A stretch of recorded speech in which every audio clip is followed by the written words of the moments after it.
लक्षात आलं की अरे नाही, आपल्याला पण हातपाय हलवले पाहिजेत, आणि त्या ठिकाणी स्पर्धेला खरी सुरुवात झाली. तोपर्यंत सगळं निवांत होतं. हा, तोपर्यंत सगळं निवांत होतं. आता दुसऱ्या भाषेत सांगायचं तर त्याच्या अगोदर ते सेलर्स मार्केट होतं, आणि ते आता बायर्स मार्केट झालेलं आहे. सेलर्स मार्केट होतं म्हणजे कसं, तर ही आमची बँक, आमचं सर्व्हिस आउटलेट आहे, हा उद्देश ठेवून त्यांनी ते सुरू केलं. त्याच वेळेला आपल्याकडं हे ज्या वेळेला मी तुम्हाला सांगितलं की 2005ला आम्हाला आमच्या IT इन्चार्ज साहेबांनी सांगितलं, आणि त्याच वेळेला एक NPCI, national payment corporation of India म्हणून एक संस्था आपण स्थापन केली रिझर्व्ह बँकेने, काही बँकांच्या मदतीने, आणि त्याच्या थ्रू हे क्लिअरिंग, पेमेंट्स, इंटरनेट बँकिंग वगैरे हे सगळं सुरू झालं. तर त्याची जी वाढ झाली त्याला खरं कारण हे करोना हे जास्त झालं, की माझ्या खिशातल्या नोटा मी हात लावून काढतो, आणि ते हात लावलेल्या नोटा मी. कसे आहात मंडळी? द गोलगप्पामध्ये आपलं स्वागत आहे. तर आज आहे आपल्यासोबत रवींद्र देवचके सर, की एक बँकिंग HR काय असतो. बऱ्याच वेळा काय होतं की खूप वर्षांपूर्वी जी बँकिंग इंडस्ट्री चालवत आलेली आतापर्यंत बऱ्याच वर्षापासून, आणि ज्या जुन्या पॉलिसी असतात त्या जुन्या पॉलिसीला बऱ्याच वेळा रिन्यू करावं लागतं, बऱ्याच वेळा RBIचे काही कंप्लायन्सेस असतात ते पूर्ण करावं लागतात, HRची नवीन पॉलिसीज येतात.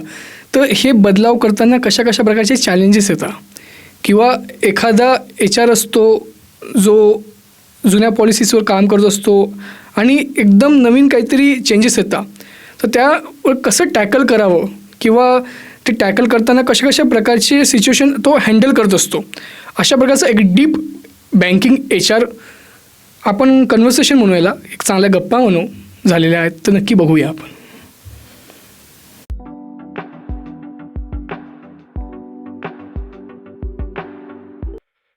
नमस्कार मंडळी, गोलगप्पावरती नेहमीप्रमाणे एक नवीन सब्जेक्ट घेऊन येतोय. आपण म्हणजे आता कॉर्पोरेट लाईफमध्ये, मी मेकॅनिकल इंजिनियर आहे, तर आम्हाला कॉर्पोरेट लाईफमधला HR माहिती आहे, पण बँकिंग सेक्टरमधला HR हे एक वेगळं माझ्यासाठी गोष्ट आहे. कारण बँकांमध्ये कसं HRचं काम चालू असतं, किंवा वर्कआउट कसं होतं, आणि ॲट्रिशन रेट म्हणा, किंवा इव्हन जुनी बँकिंग सिस्टीम कशी होती, तिथल्या लोकांशी कसं जुळून घ्यायचं, किंवा नवीन ज्या पॉलिसीज आहेत त्या कशा इम्प्लिमेंट करायच्या, हे सगळं समजून घ्यायला आपण बोलवलेलं आहे रवींद्र देवचके सरांना. नमस्कार सर. नमस्कार. तर जशी मी सुरुवात करून दिली की बँकिंग सेक्टर हे मला खूप ॲज अ मेकॅनिकल इंजिनियर, किंवा आम्ही टेक्निकल आहे, बँकिंग बद्दल जास्त आम्ही फक्त ॲज अ कस्टमर म्हणून जातो, पण बॅकएंडला कसं वर्किंग होतं हे आम्हाला जाणून घ्यायला खूप आवडेल. तर जाणून घेऊया. तर सर्वप्रथम गोलगप्पावरती आल्याबद्दल खूप खूप धन्यवाद. नमस्कार. आपण सुरुवात करू की कशी तुमची ऍक्च्युली बँकिंग सेक्टरमध्ये कशी काय सुरुवात झाली, आणि त्या पण HR फील्डमध्ये. मी तसा सायन्सचाच विद्यार्थी आहे. मी BSc फिजिक्स केलं. ओके. BSc फिजिक्सला ज्या वेळेला मी परीक्षा झाली, पासआउट झालो, त्यावेळेला वडील रिटायर होऊन 4 वर्ष होऊन गेलेली होती. मोठे दोन्ही भाऊ नोकरी करत होते, पण मी शिकत होतो. आणि ऍक्च्युली ॲस्ट्रोफिजिक्स हा माझा आवडीचा विषय होता, आणि मी MSc इलेक्ट्रॉनिक्सला ऍडमिशन घेतलेली होती. 1 वर्ष MSc इलेक्ट्रॉनिक्सही माझं पूर्ण झालं. ओके. परंतु त्याच वेळेला नोकरीची गरज असल्यामुळं, किंवा अनुभव यावा म्हणून, किंवा इतर काही कारणांनी जे अर्ज करत होतो, त्याच्यामध्ये माझं ज्या वेळेला MScचं पहिलं वर्ष पूर्ण झालं, त्याच वेळेला मला युनायटेड वेस्टर्न बँकेमध्ये नोकरी मिळाली. जून 1982. त्या काळामध्ये आता बँकेची नोकरी मिळाली म्हटल्यानंतर सगळ्यांनाच तो आनंद वाटत होता, आणि सगळ्यांच्या दृष्टीने, माझ्या दृष्टीने एक चांगली नोकरी होती, म्हणून मी बँकेमध्ये जॉईन झालो. आता असं नव्हतं की बाबा, नाही, त्यावेळेलाही नव्हतं आणि आताही नाहीये. अजूनही सायन्स किंवा इतर फॅकल्टीचे अनेक लोक हे बँकिंग इंडस्ट्रीमध्ये येतातच. पण त्यांच्यासाठी काही वेगळ्या परीक्षा द्यायला लागतात का, कसं आहे? हो, बँकेच्या आता नॅशनलाइज बँक्स आणि प्रायव्हेट सेक्टर बँका त्यांची काही रिक्रुटमेंट करता सेपरेट एक्झामिनेशन घेत नाहीत. ते इंटरव्ह्यूज घेतात, परंतु नॅशनलाइज बँक्स आणि कोऑपरेटिव्ह बँक यांच्याकरता एक IBPS म्हणून एक संस्था आहे, institute of banking personnel selection. फार पूर्वी BSRB म्हणून होतं, बँकिंग सिलेक्शन रिक्रुटमेंट बोर्ड म्हणून होतं. त्यांच्या मार्फत परीक्षा घेतल्या जायच्या आणि नॅशनलाइज बँकांमध्ये रिक्रुटमेंट व्हायची. त्याच्यानंतर IBPS म्हणून सरकारने एक स्वतंत्र संस्था काढली. सरकारी संस्था आहे, मुंबईला त्याचं ऑफिस आहे, मोठं कॅम्पस आहे, त्यांच्याकडे स्वतःचं सेटअप आहे. ते दर रविवारी त्यांच्या कमीत कमी 4 ते 5 प्रकारच्या परीक्षा ते घेत असतात. अनेक प्रकारच्या संस्थांकरता ते कॅन्डिडेट रिक्रुटमेंटचं काम करतात. बँकांच्या इंटरनल प्रमोशनच्या परीक्षांचंही काम ते करतात. ओके. तर तशा IBPS किंवा इंटरनल लोकांच्या मार्फत, काही संस्थांच्या मार्फत लेखी परीक्षा घेतल्या जातात. Multiple choice objective type questions असतात, ऍप्टिट्यूड टेस्ट, त्याच्यानंतर test of reasoning, English, general knowledge, simple arithmetic वगैरे, हे सगळे विषय, कॉम्प्युटर नॉलेज, हे सगळे विषय त्याच्यामध्ये असतात. ओके. मी लागलो त्याही वेळेला अशाच प्रकारची एक छोटीशी परीक्षा युनायटेड वेस्टर्न बँकेने घेतली होती. त्यातनं माझं इंटरव्ह्यू झाला, सिलेक्शन झालं, मी बँकेत जॉईन झालो. खरं सांगायचं तर मी असं म्हणेन की माझ्या दृष्टीनं, म्हणजे आता पक्षाला आणि ब्राह्मणाला एक मराठीमध्ये द्विज असा शब्द आहे. द्विज म्हणजे दोनदा जन्मणारा, अशा अर्थाने आहे. पक्षी म्हणजे त्याचं अंड ज्या वेळेला येतं त्यावेळेला त्याचा पहिला जन्म, आणि अंड्यातनं तो बाहेर येतो त्यावेळेला त्याचा दुसरा जन्म. आणि ब्राह्मणाच्या बाबतीमध्ये त्याचा जो जन्म झालेला आईच्या पोटातून तो पहिला जन्म, आणि त्याचं मुंज झाल्यानंतरचा त्याचा दुसरा जन्म, अशा प्रकारे समजलं जातं. तसं माझ्या बँकिंग करिअरमध्ये मला 2दा चान्स झालेले आहेत.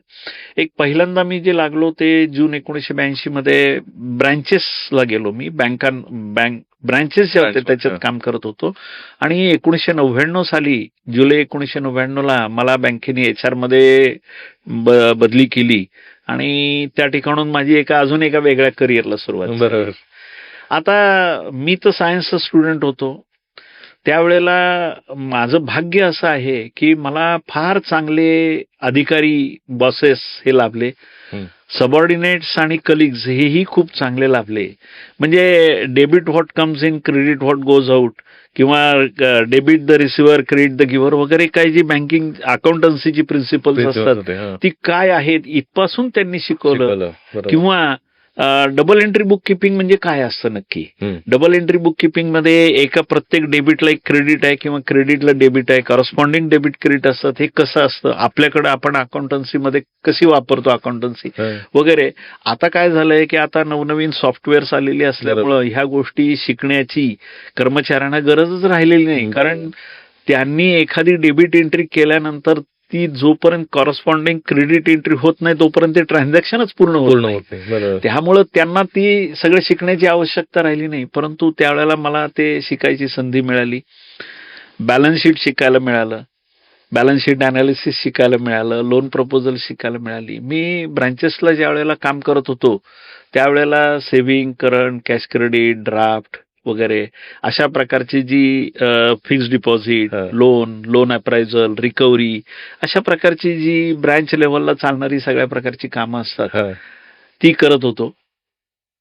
1999ला मी ज्या वेळेला HR ला आलो त्यावेळेला पहिल्यांदा ऍडमिनिस्ट्रेटिव्ह HR म्हणून जर आपण विचार केला तर पगारपत्रक, TA बिलं, रजा मंजुरी, स्टाफला कर्ज मंजूर करणे वगैरे वगैरे अशा प्रकारची जी नॉर्मल रुटीनची कामं आहेत ती मिळाली.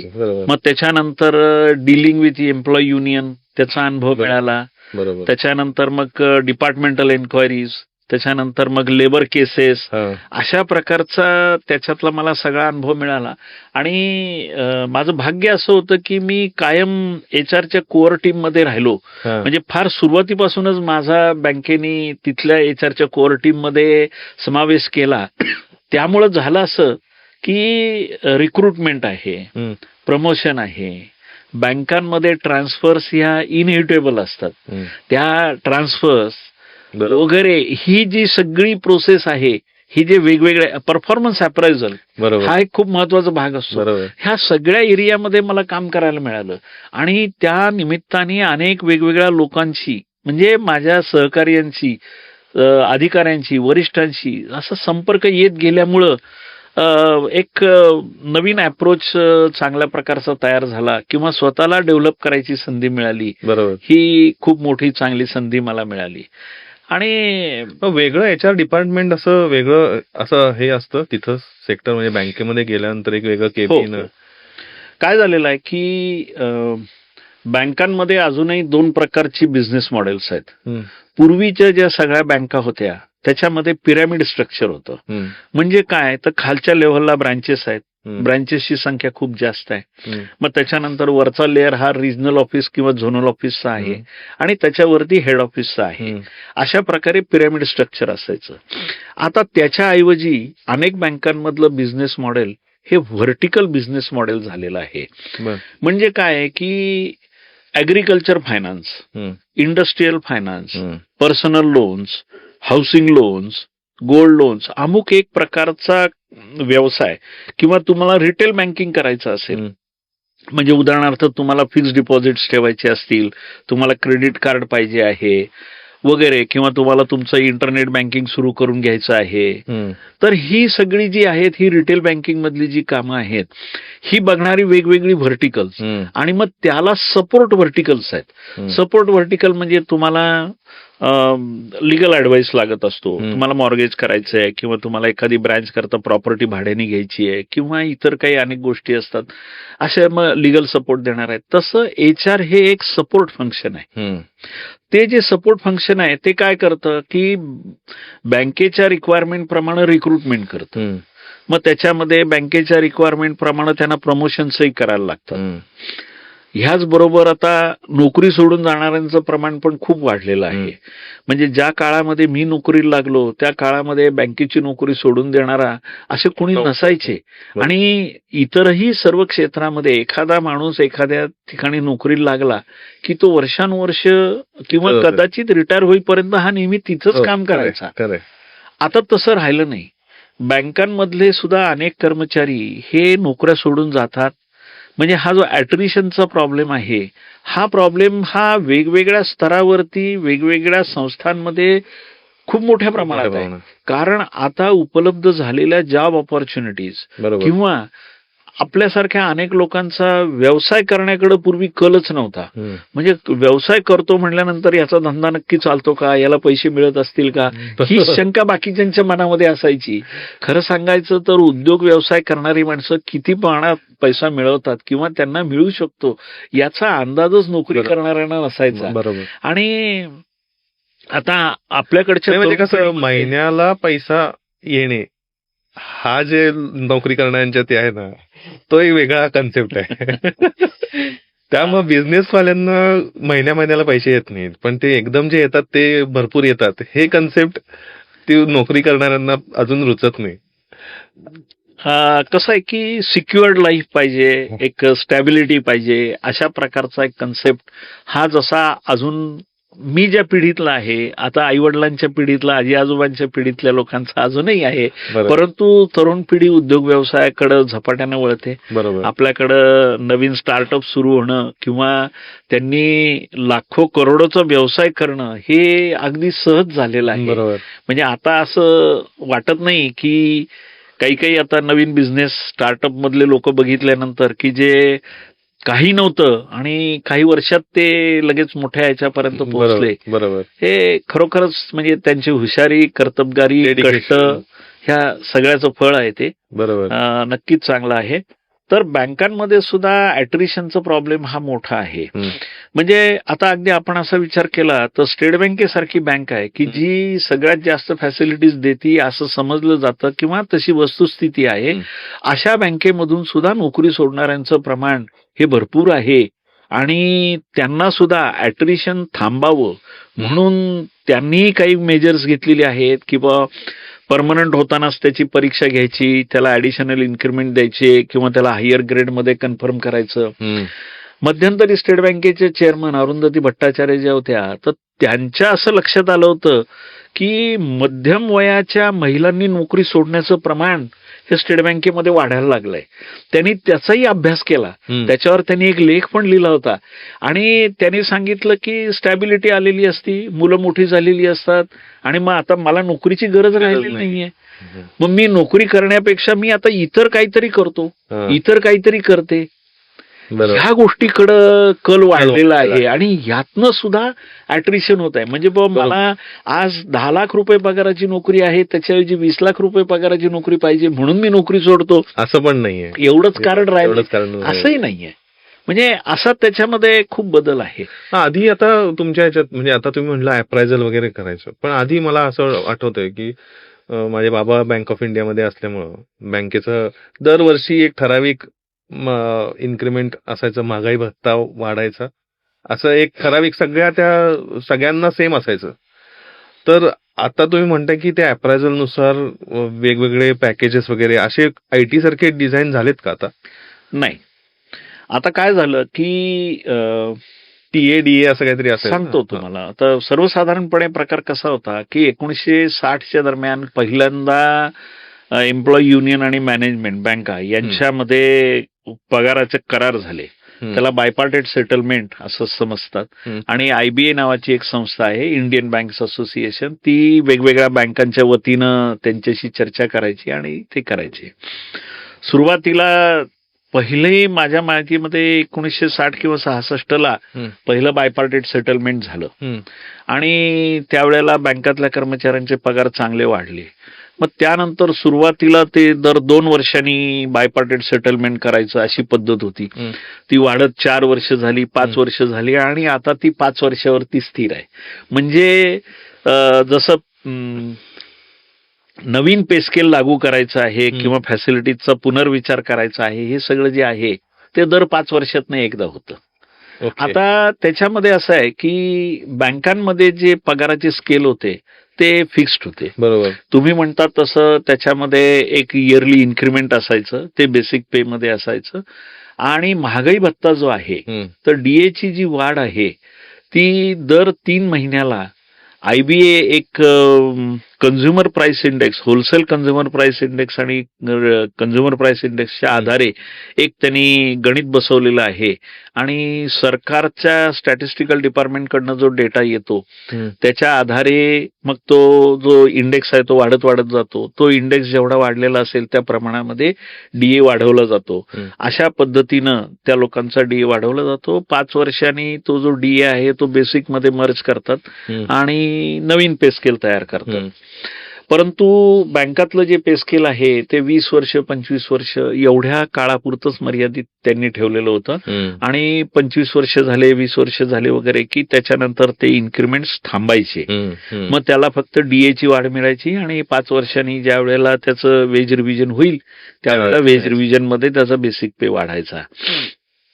हे जे काही होतं तर ह्याच्यामध्ये 1995च्या वेज रिव्हिजनच्या अग्रीमेंटच्या वेळेला IBAनी पहिल्यांदा असं सुरू केलं की आतापर्यंत आपण फक्त हे एम्प्लॉईज इश्यूज याच विषयावरती चर्चा करतो, आता आम्ही मॅनेजमेंट इश्यूज या विषयावरती चर्चा करणार. आणि मॅनेजमेंटचे काही विषय आहेत आणि हे विषय मॅनेजमेंटचे आहेत आणि आपण पहिल्यांदा ही मॅनेजमेंट इश्यूजवर चर्चा करायची, त्याच्यावरती काहीतरी कन्करन्स होईल आणि मग त्याच्यानंतर आपण एम्प्लॉई इश्यूजकडे जाऊ. अशा पद्धतीनं IBAने एक असा फर्म स्टँड घेतला आणि तिथून मॅनेजमेंट इश्यूजवरती चर्चा व्हायला लागली. आता त्याच्यानंतर मग पहिला बदल्यांचा प्रकार सुरू झाला, त्याच्यानंतर कॉम्प्युटरायझेशनचा प्रकार वाढला. ह्या सगळ्या गोष्टी करताना युनियनकडनं अपोज होणं, एम्प्लॉई युनियनकडनं अपोज होणं हे साहजिक होतं. कारण त्यावेळेला कॉम्प्युटरायझेशन हे सर्वांना नवीन होतं. बरोबर. आणि ह्यातनं सगळ्या रोजगाराच्या संधी जातील, कसं करणार आणि मग नोकऱ्या कशा मिळतील किंवा आहेत त्या लोकांच्या नोकऱ्या जाणार का, अशा प्रकारची खूप भीती होती. बरोबर. तर त्यावेळेला एक लेख आलेला होता. त्या लेखामध्ये त्यांनी जे उदाहरण दिलं ते मला आजही आठवतं. त्यांनी सांगितलं की कॉम्प्युटरला तुम्ही एवढे घाबरताय, याच्यापेक्षा तुम्ही कार्बन पेपर वापरायचं बंद करा. जुन्या काळी कार्बन पेपर वापरले जायचे. ते म्हणाले की तुम्ही कार्बन पेपर वापरायचं बंद केलं तर तुम्हाला एम्प्लॉयमेंट डबल करायला लागणार आहे. कारण जी गोष्ट तुम्ही एकदा लिहिता आणि खाली कार्बन कॉपी येते, 2-3 प्रती येतात, तर कार्बन पेपर वापरणं बंद करा, असंही त्यांनी सांगितलं. ज्या वेळेला दुसरे एक असेच माझ्या माहितीतले एक खूप विद्वान गृहस्थ होते, त्यांनी बोलताना असं सांगितलं होतं की काय नाही म्हणे, गावामध्ये रिक्षा सुरू झाल्या हा. की टांगा युनियन त्याला पहिल्यांदा विरोध करते विरोध की रिक्षा नाही सुरू करायच्या. तसा प्रकार आहे म्हणाले हा, बरोबर. की रिक्षा ह्या येणार, टांगेही असणार. बरोबर. आता कालांतराने टांगे बंद झाले, झाले. फक्त रिक्षाच राहिल्या.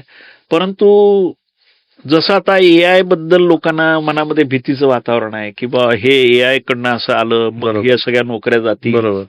तर कॉम्प्युटरायझेशन मुळे खरं सांगायचं तर एक नवीन विश्व उघडलं गेलं आणि नवीन व्यवसायाच्या खूप मोठ्या संधी उपलब्ध झाल्या आणि त्यातनं खूप मोठी व्यवसाय वृद्धी बरोबर. त्यावेळेला झाली. असा तो प्रकार होता. तर त्याच वेळेला बँकांच्याकडनं एक परफॉर्मन्स बेस्ड सॅलरी हम्म. असा एक प्रकार इंट्रोड्यूस करायचा विषय झाला. हम्म. तो अजिबात यशस्वी झाला नाही. आजही बँकांमध्ये म्हणजे परफॉर्मन्स बेस्ड सॅलरी म्हणून ज्या प्रकारे IT इंडस्ट्रीमध्ये आहे हम्म. त्या प्रकारे नाही. अजूनही फिक्स्ड पे स्केल आहे, DA राईज आहे, सगळं काही आहे. प्रमोशन्स होतात, लोकांना प्रमोशन इन्क्रिमेंट्स मिळतात. काही वर्षानंतर त्यांची इन्क्रिमेंट्स थांबतात. त्याच्यानंतर स्टॅग्नेशन इन्क्रिमेंट म्हणून प्रकार असतो, ती 1, 2, 3, 4 इन्क्रिमेंट्स त्यांना मिळू शकतात. अशा प्रकारेच अजूनही आहे.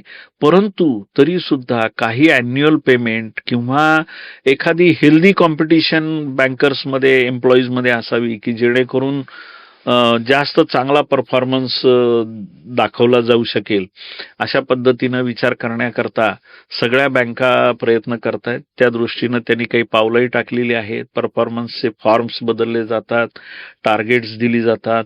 आता काही ठिकाणी असंही वाचायला मिळतं की टार्गेट्सचं खूप मोठं प्रेशर हे बँक मॅनेजर्सवरती, अधिकाऱ्यांवरती, एम्प्लॉईजवरती आहे. याचं कारणच असं झालंय की ही सगळी कटथ्रोट कॉम्पिटिशन जी आहे याच्याकडे आपण येण्यापूर्वी 1990च्या नंतर ज्या वेळेला पहिल्यांदा लिबरलायझेशन, ग्लोबलायझेशन आणि मॉडर्नायझेशन हे 3 परवलीचे शब्द हे आर्थिक विश्वामध्ये आले, हम्म. त्यावेळेला हे सगळं खरं सांगायचं तर सुरू झालं. हम्म.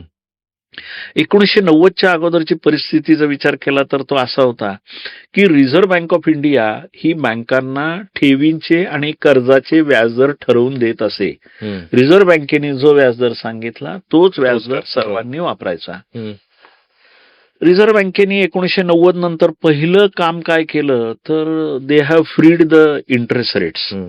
त्यांनी बँकांना मोकळीक दिली की तुमचे व्याजदर तुम्ही ठरवा. ते काम खूप अवघड होतं हम्म. की नक्की व्याजदर ठरवायचा कसा. मग याच्यामध्ये स्टेट बँकेसारख्या बँकांनी लीड घेतला. त्यांनी त्यांचं एक स्वतःचं स्ट्रक्चर सुरू केलं आणि मग त्यातून नवीन पद्धतीने व्याजदर यायला लागले आणि मग त्यातल्या ज्या मोठ्या बँका होत्या हम्म. त्यांच्या पाठीमागं लहान बँकांची फरफट व्हायला लागली हम्म. की मोठ्या बँकेने जो व्याजदर ठेवला तोच आपल्याला ठेवायला लागतो, बरोबर. अशा पद्धतीनं व्हायला लागलं. मग 2000च्या दरम्यान एक महत्वाचा बदल असा झाला की रिस्क मॅनेजमेंट हम्म. हा जो काही एक विषय आहे हम्म. हा विषय इंट्रोड्यूस झाला. हम्म. आपल्याकडं तो अगोदर नव्हता. 1990ला जे 90 ते 95च्या दरम्यान जे हे 3 नवीन आयाम आले हम्म. तर त्याच्यामध्ये 92च्या दरम्यान पहिल्यांदा TDS on fixed deposit interest हा कन्सेप्ट इन्कम टॅक्स डिपार्टमेंटनं लागू केला. त्याच्या अगोदर बरोबर. तो बरोबर. नव्हता. बरोबर. तोपर्यंत तो ज्या वेळेला आला त्यावेळेला एक खूप मोठी खळबळ बँकिंग विषयामध्ये झाली होती. FD वरती इंटरेस्ट आणि इंटरेस्ट वरती टॅक्स आहे ऍक्च्युली. हो, म्हणजे तरी सुद्धा लोकांना असं अरे टॅक्स बसतो हे एक त्या किंवा अजूनही काही जणांना इन्कम टॅक्स भरायचा म्हणजे खूप मनामध्ये भीती किंवा नकोच, मला इन्कम टॅक्स भरायला लागायला नको, अशा प्रकारचं असायचं. म्हणजे आमची मी पिढी काय- कशी आहे ना, आम्हाला इन्कम टॅक्स भरायला लागतं, चांगला आहे म्हणजे आपली ग्रोथ व्हायला लागली आहे हे आम्ही विचार करतो.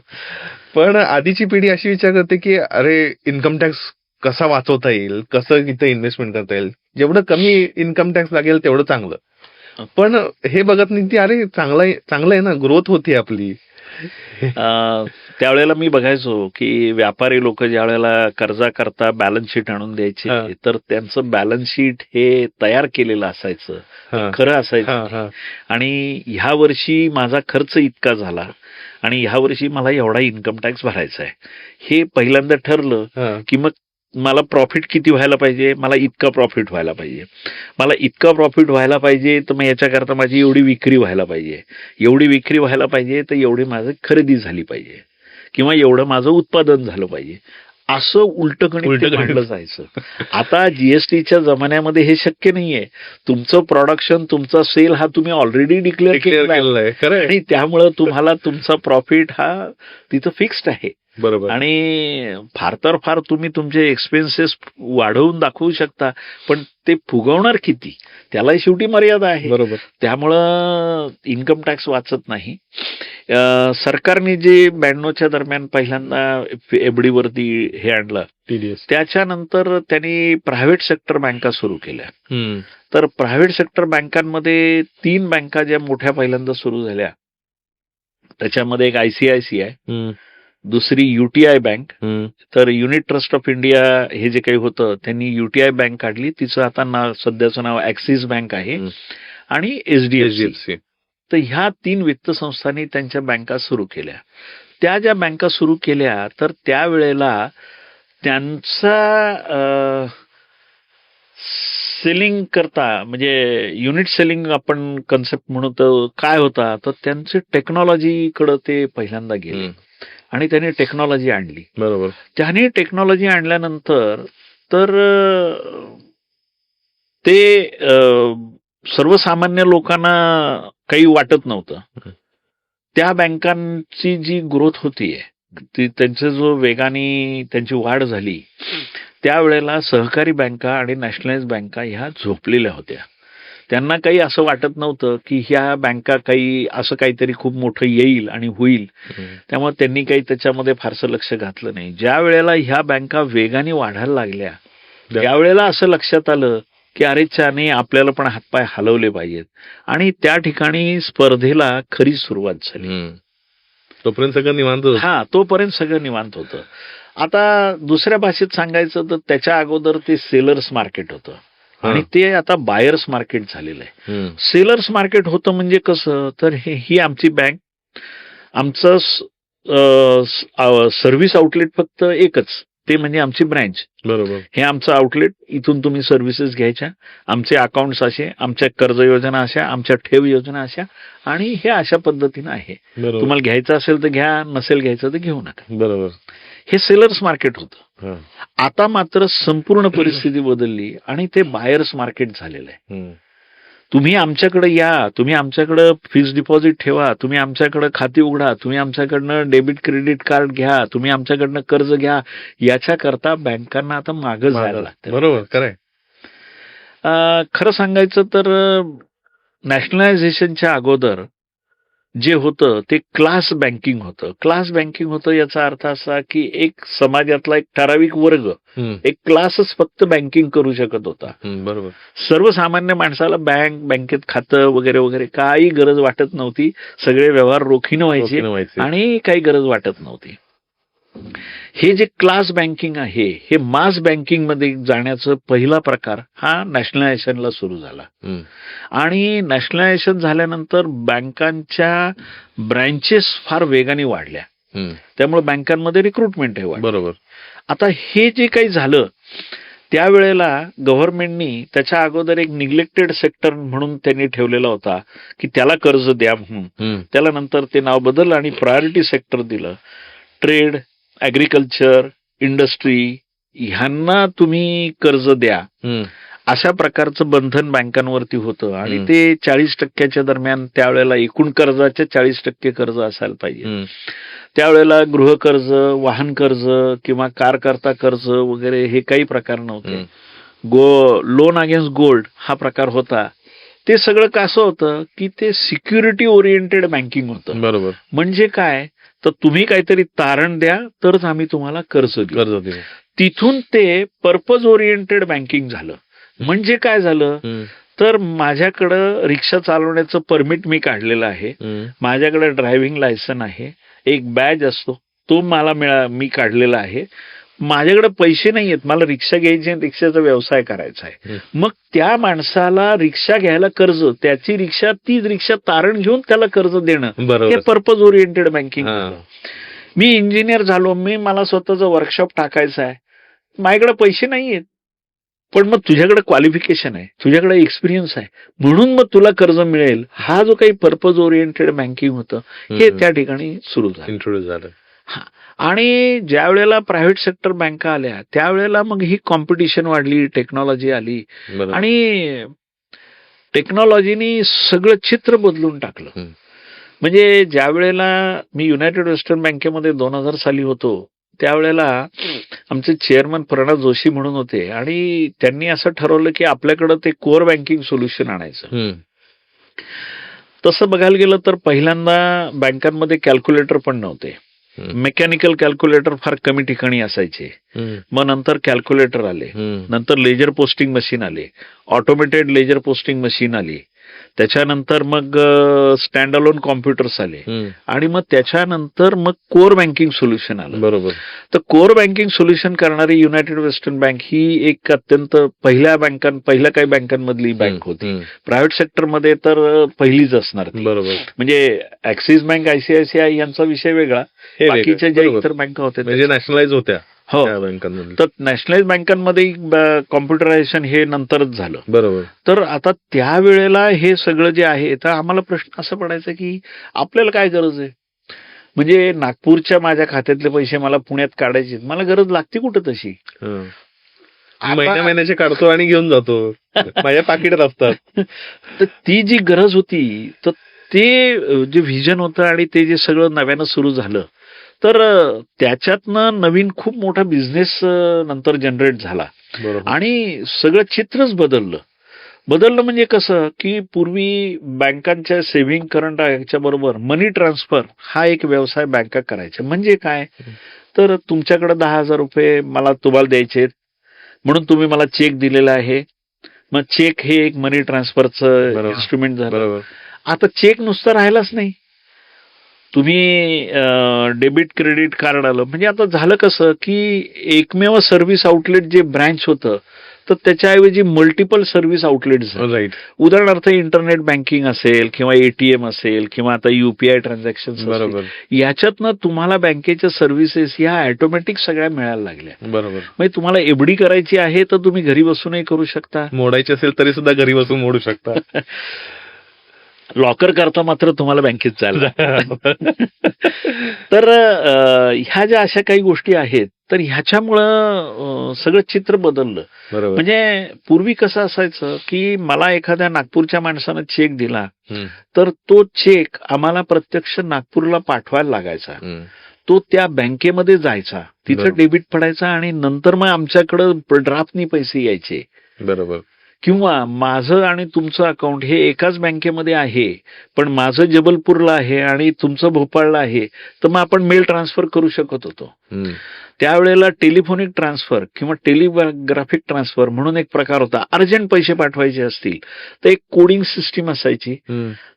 तुमच्या खात्यामध्ये मला 1,00,000 रुपये पाठवायचे आहेत, तर मी तेवढे पैसे बँकेत भरायचे. बँक एक कोडनी काहीतरी मेसेज तयार करायची हम्म. आणि तो मेसेज तिकडच्या ब्रँचला कळवायचा, ती डिकोड करायची सिस्टीम होती एक ती. हम्म. आणि त्याच्यातनं मग ते पैसे जमा केले जायचे, ते लगेचच्या लगेच जमा व्हायचे. वा. परंतु आता लगेचच्या लगेच पैसे जमावणं याचं काही कोणाला महत्वच राहिलं नाही.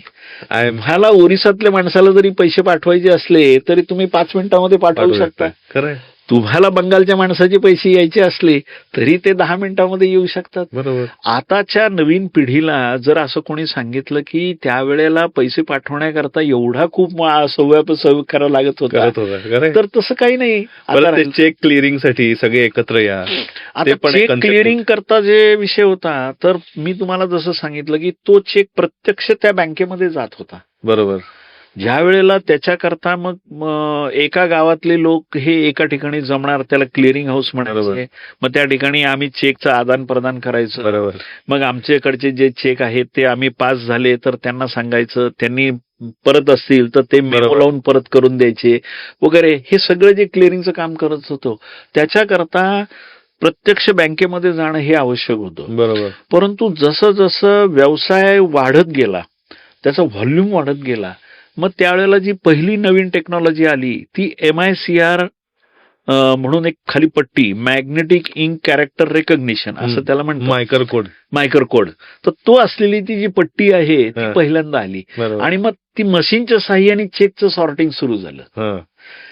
आता 2005 साली एका ट्रेनिंगला आम्ही गेलो आणि त्यावेळेला आमचे जे IT इन्चार्ज होते त्यावेळेला त्यांनी हे जे चेक ट्रंकेशन सिस्टीम जे आहे म्हणजे CTS क्लिअरिंग ज्याला म्हणतात, हा. तर ते जे आहे ती कन्सेप्ट त्यावेळेला नुकतीच दिल्लीला सुरू करायचं चालू होतं आणि त्याच्याबद्दलची त्यांनी माहिती आम्हाला सांगितल्यानंतर आम्ही अक्षरशः अवाक झालो की अरे प्रत्यक्ष चेक न्यायचाच नाही आणि तरी सुद्धा चेकचं क्लिअरिंग होणार, हे कसं काय? लेक्चर संपल्यानंतर जे लोक मत व्यक्त करतात त्यात एकाने सांगितलं, अहो सर आम्हाला तर हे हॅरी पॉटर मधल्या कथेसारखंच वाटायला लागलंय. तुम्ही सांगताय आम्ही आतापर्यंत जे बँकिंग केलं त्याच्यापेक्षा हे पूर्ण वेगळं ब्रँच आहे. कुठलीही असू दे. हा. आणि आता काय कुठेही झालं करा. की 2010ला CTS क्लिअरिंगचे नॉर्म्स रिझर्व्ह बँकेने आणले, बरोबर. ते वाढवलं. आता त्याला 15 वर्ष झाली. आता त्याच्यात खूपच बदल झाले. आता ते जे क्लिअरिंग चेक आणि चेक पास होणं जे काही आहे ते काही तासांवर येऊन हो, बसतं. खरंय. त्यामुळं तो सगळा जो बदल आहे तो त्यामुळं काय झालं, इव्हन स्पीड आला, बरोबर. अॅक्युरसी आली आणि व्हॉल्यूम हँडलिंगचं काम हे झालं. म्हणजे आता- सगळ्या ह्याच्यामध्ये कस्टमर ओरिएंटेड ह्या गोष्टी होत आहेत. हो. की म्हणजे बँक म्हटल्यानंतर कस्टमर ओरिएंटेडच व्हायला पाहिजे खरं तर.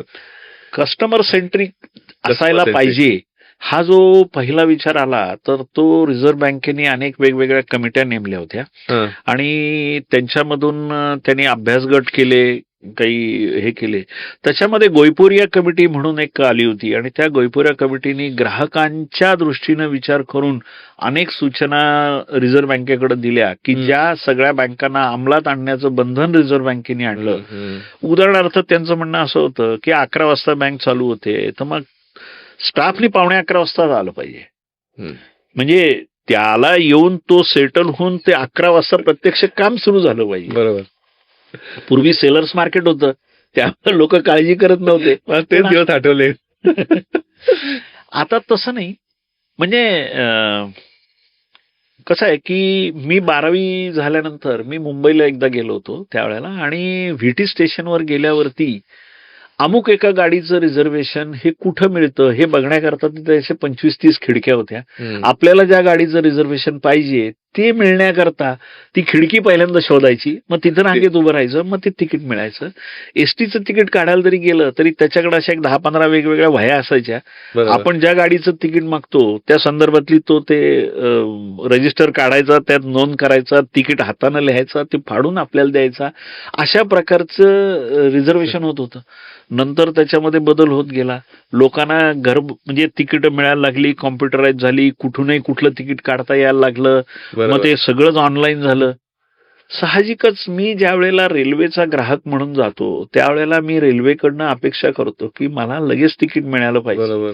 किंवा कुठेही असलं तरी मला कळालं पाहिजे बरोबर. पाहिजे. तसंच आता बँकेच्या ग्राहकांना सुद्धा होणारच.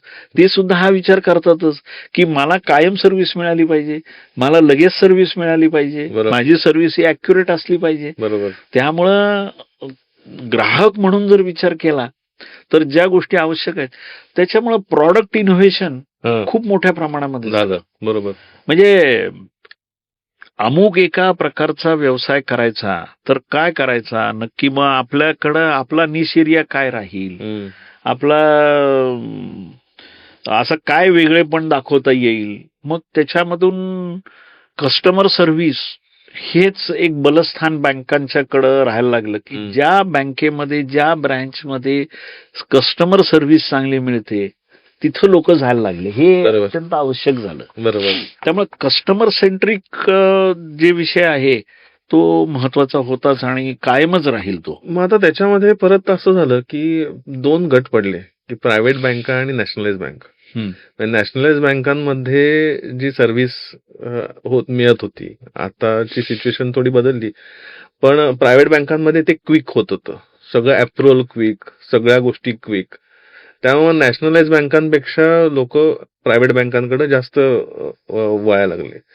मग त्यानंतर आता चेंज झालं की थोडंफार हे, पण तरी सुद्धा काही ठिकाणी काही बँका आहेत मेन की सगळीकडून ऐकतं की तिथं आहे ना कस्टमरला विचारत घेतलं जात नाही, उर्मटपणे गोष्टी काही उत्तरं दिली जातात किंवा कस्टमरचा तिथं किती वेळ तो रांगेत उभारला तरी काही घेणं देणं नसतं, असं पण काही ठिकाणी आहे. तर ह्याच्याबद्दल काय सांगणार?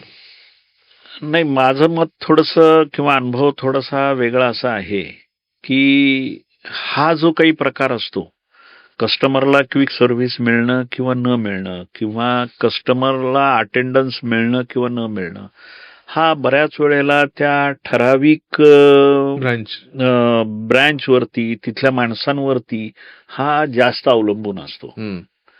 म्हणजे ज्या वेळेला बँकांमध्ये काही फार अशी कटथ्रोट कॉम्पिटिशन नव्हती, त्यावेळेला सुद्धा माझा एक सहकारी मित्र हा ठेवी वाढवण्याकरता त्या काळात प्रयत्न करायचा. त्या काळात त्याला कुठलाही इन्सेंटिव्ह नव्हता, कुठलाही काही विशेष त्याला इन्क्रिमेंट नव्हतं किंवा काही नव्हतं, पण तो स्वतः जायचा. म्हणजे जैन धर्मियांचं जे काही मंदिर आहे तिथं जाऊन तो बँकेची पॅम्पलेट दिली त्यांनी. ती मंडळी खूप सकाळी 6 वाजता 7 वाजताच वगैरे मंदिरात पूजेला जातात. हा त्यावेळेला जायचा आणि तिथं त्यांना ते दिल्यावरती त्या लोकांना आश्चर्य वाटलं की हा माणूस एवढ्या लवकर कसा काय येतो आणि काय. मग त्यांनी बघितलं तर काही जैन ट्रस्टची अकाउंट्स त्यांनी मिळवली. हा जो प्रकार आहे हा मी माझ्या सर्व्हिसमध्ये अनेक वेळेला बघितला. म्हणजे कसं आहे की अनेक जण हे चांगली सर्व्हिस देणारे असतात, परंतु एखादा माणूस किंवा कुणीतरी जो नाठाळ असतो किंवा लोकांच्याकडे दुर्लक्ष करणारा असतो, त्यामुळं अनेक वेळेला सिस्टीम ह्या बदनाम होत असतात.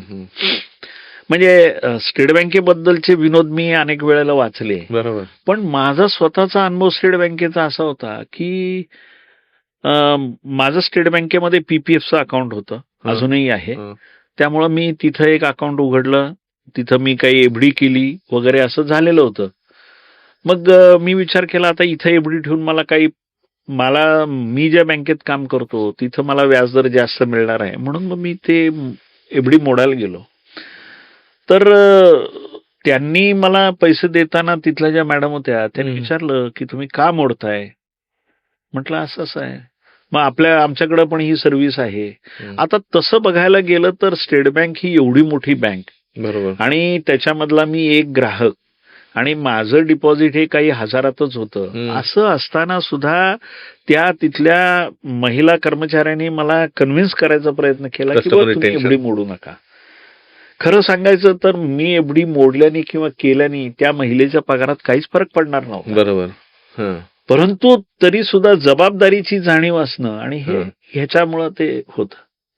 परंतु काय होतं की खूप मोठ्या प्रमाणामध्ये कस्टमर लोड असला, म्हणजे कामाचा लोड असला किंवा इतर काही अडचणी असल्या तर हे प्रश्न उद्भवतात.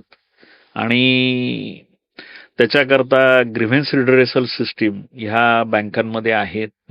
आणि इव्हन रिझर्व्ह बँक ज्या वेळेला ऑडिटला येते त्यावेळेला ते किती कस्टमर कंप्लेंट्स आल्या, कुठल्या प्रकारच्या कस्टमर कंप्लेंट्स जास्त आल्या, ह्या बाबतीमध्ये जाणीवपूर्वक लक्ष देतात. आणि बँकांना सुद्धा एक स्वतःची कमिटी असते, त्यांना ते स्वतःला मॉनिटरिंग असतं की अमुक एका प्रकारच्या याच्यामध्ये काय प्रॉब्लेम्स आहेत काय नाही आहेत याच्याकडे लक्ष दिलं जातं. परंतु पसाराच काही बँकांचा एवढा वाढलेला आहे की सगळीकडं ते लक्ष देणं आणि हे होणं काही वेळेला काही याच्यामध्ये येतं. आता मी ग्रामीण भागामध्ये ज्या वेळेला काम केलं त्यावेळेला खातेदार आणि आम्ही अगदी घरच्यासारखे अनेक वेळेला राहिलो. बरोबर, म्हणजे मी ज्या वेळेला रुरल ब्रँचला काम करत होतो त्यावेळेला कुठलंही कर्ज दिलं 3 वर्ष झाले त्याला की एक एक्नॉलेजमेंट ऑफ डेप्ट त्याच्याकडनं घ्यायला लागते. म्हणजे त्याच्याकडनं मग मला कर्ज मंजूर आहे वगैरे वगैरे असं लिहून ते डॉक्युमेंट्स लाईव्ह ठेवायला लागतात. तर त्याच्याकरता शेतकऱ्यांकडे जावं लागायचं. मग शेतकऱ्यांकडे जायचं तर ते सकाळी 7 वाजताच निघून जातं. बरोबर, म्हणजे मी सकाळी 6 वाजताच घरातनं निघायचं, 6:30ला त्याच्याकडे जायचं, त्याला भेटायचं, त्याच्या सह्या घेऊन यायच्या. हे काम करायचो. अगदी म्हणजे त्या शेतकऱ्याकडे गेल्यानंतर तो सकाळी आता न्याहारी करून कामाला जाणार आहे, तर त्याच्या बरोबर बसून न्याहारी पण केली. म्हणजे शेतकऱ्यांनी आम्हाला फक्त हुरडा खायलाच बोलवलं असं नाही. तर अगदी इथपर्यंत ते संपर्क होते आणि ग्रामीण भागामध्ये किंवा अशा त्या ठिकाणी ते अजूनही आहेत. म्हणजे इव्हन आता तुम्हाला सांगतो की सिंहगड रोडवरती काही वर्षांपूर्वी असा प्रकार झाला होता पुण्यामध्ये की एखाद्या बिल्डिंगच्या पार्किंग मधल्या गाड्या जाळलेल्या होत्या. तर ह्या भागामध्ये राहणारे लोक हे सर्वसाधारणपणे नोकरदार, टू व्हीलर म्हणजे त्यांना अत्यंत आवश्यक. बरोबर. असं असताना ज्या वेळेला अशी एका बिल्डिंगची बातमी मॅनेजरनी वाचली, तर तुम्ही त्याला बिझनेस म्हणा किंवा त्याला आपुलकी म्हणा, तो ताबडतोब ब्रँचमध्ये गेला. त्यांनी व्हेकल लोनचे 5-25 फॉर्म घेतले आणि तो सकाळी 8:30-9ला त्या बिल्डिंगमध्ये गेला आणि त्यांनी तिथं ते दिले लोकांना फॉर्म. तुमची गाडी जळाली आहे ना, तुम्ही काळजी करू नका, आमची बँक तुम्हाला 2 दिवसात गाडी देईल, हे फॉर्म एक नंबर. नाही, ह्याच्यातनं बिझनेस केला. पण ती जी आपुलकी आहे किंवा ती जी जाणीव आहे किंवा लोकांना मदत करण्याची वृत्ती आहे ही अनेक ठिकाणी असते. बरोबर.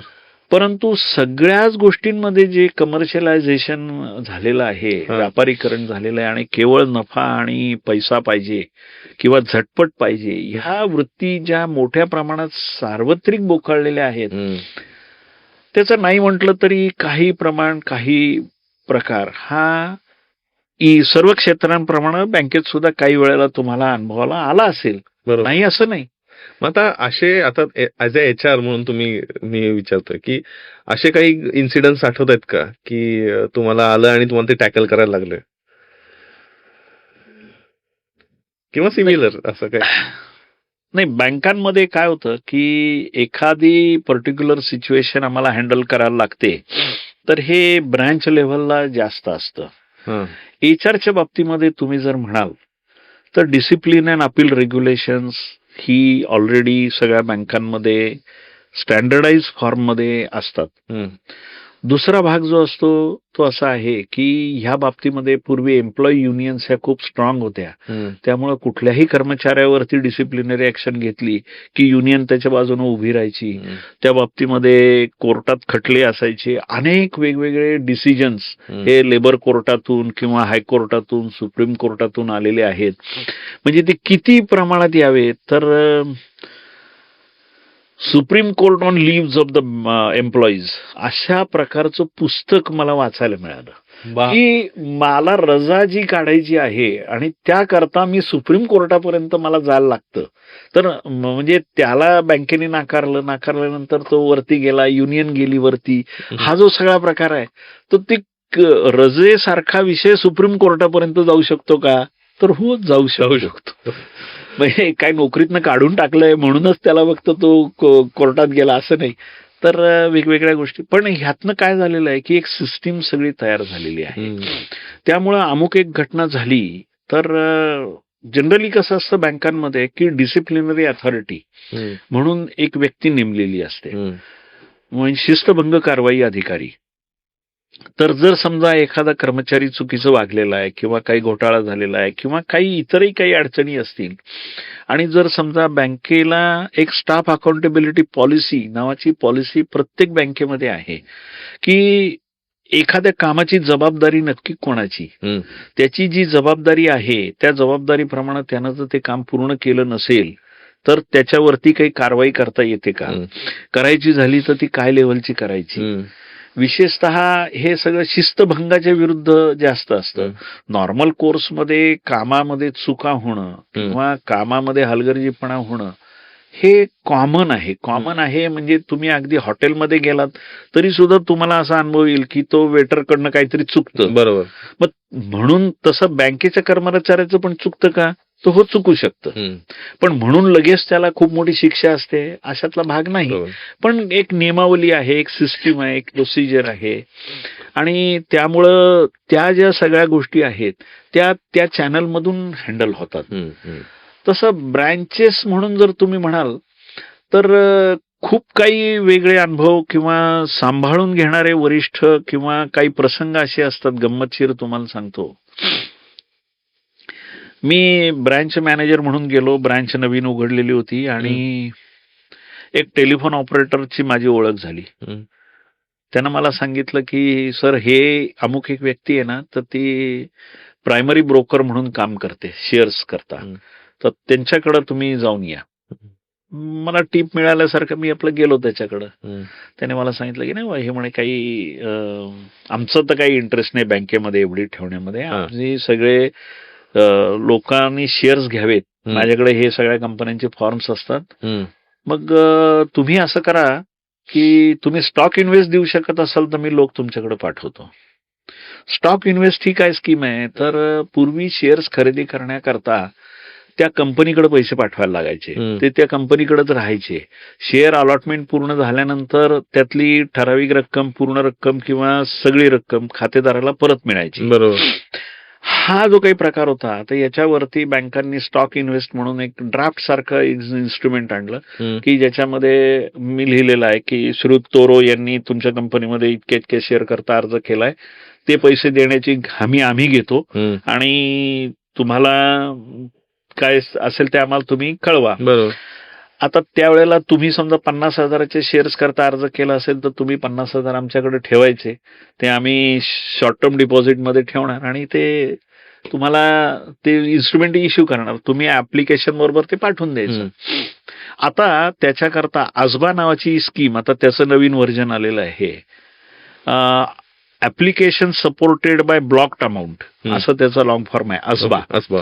तर तुम्हाला एखाद्या कंपनीच्या प्रायमरी इश्यू मध्ये जर अर्ज करायचा असेल आणि तुम्हाला त्या कंपनीला पैसे पाठवायचे नाही, परंतु आजबाचं तुम्ही ब्लॉकचं ते त्यांना कन्फर्मेशन दिलं की कंपन्या ते ऍक्सेप्ट करतात, तुम्हाला जर शेअर अलॉट झाले तर बँकेकडनं ते तुमचे पैसे त्यांना जातात. तर त्या स्टॉक इन्व्हेस्ट मध्ये मी म्हटलं ठीक आहे, आम्ही करू. मी जवळच्या मोठ्या ब्रँचला गेलो, त्यांच्याकडनं ते स्टॉक इन्व्हेस्टचं पुस्तक आणलं आणि अनेक लोकांना स्टॉक इन्व्हेस्ट इश्यू करून टाकले. इश्यू केल्यानंतर डिपॉझिट वाढलं.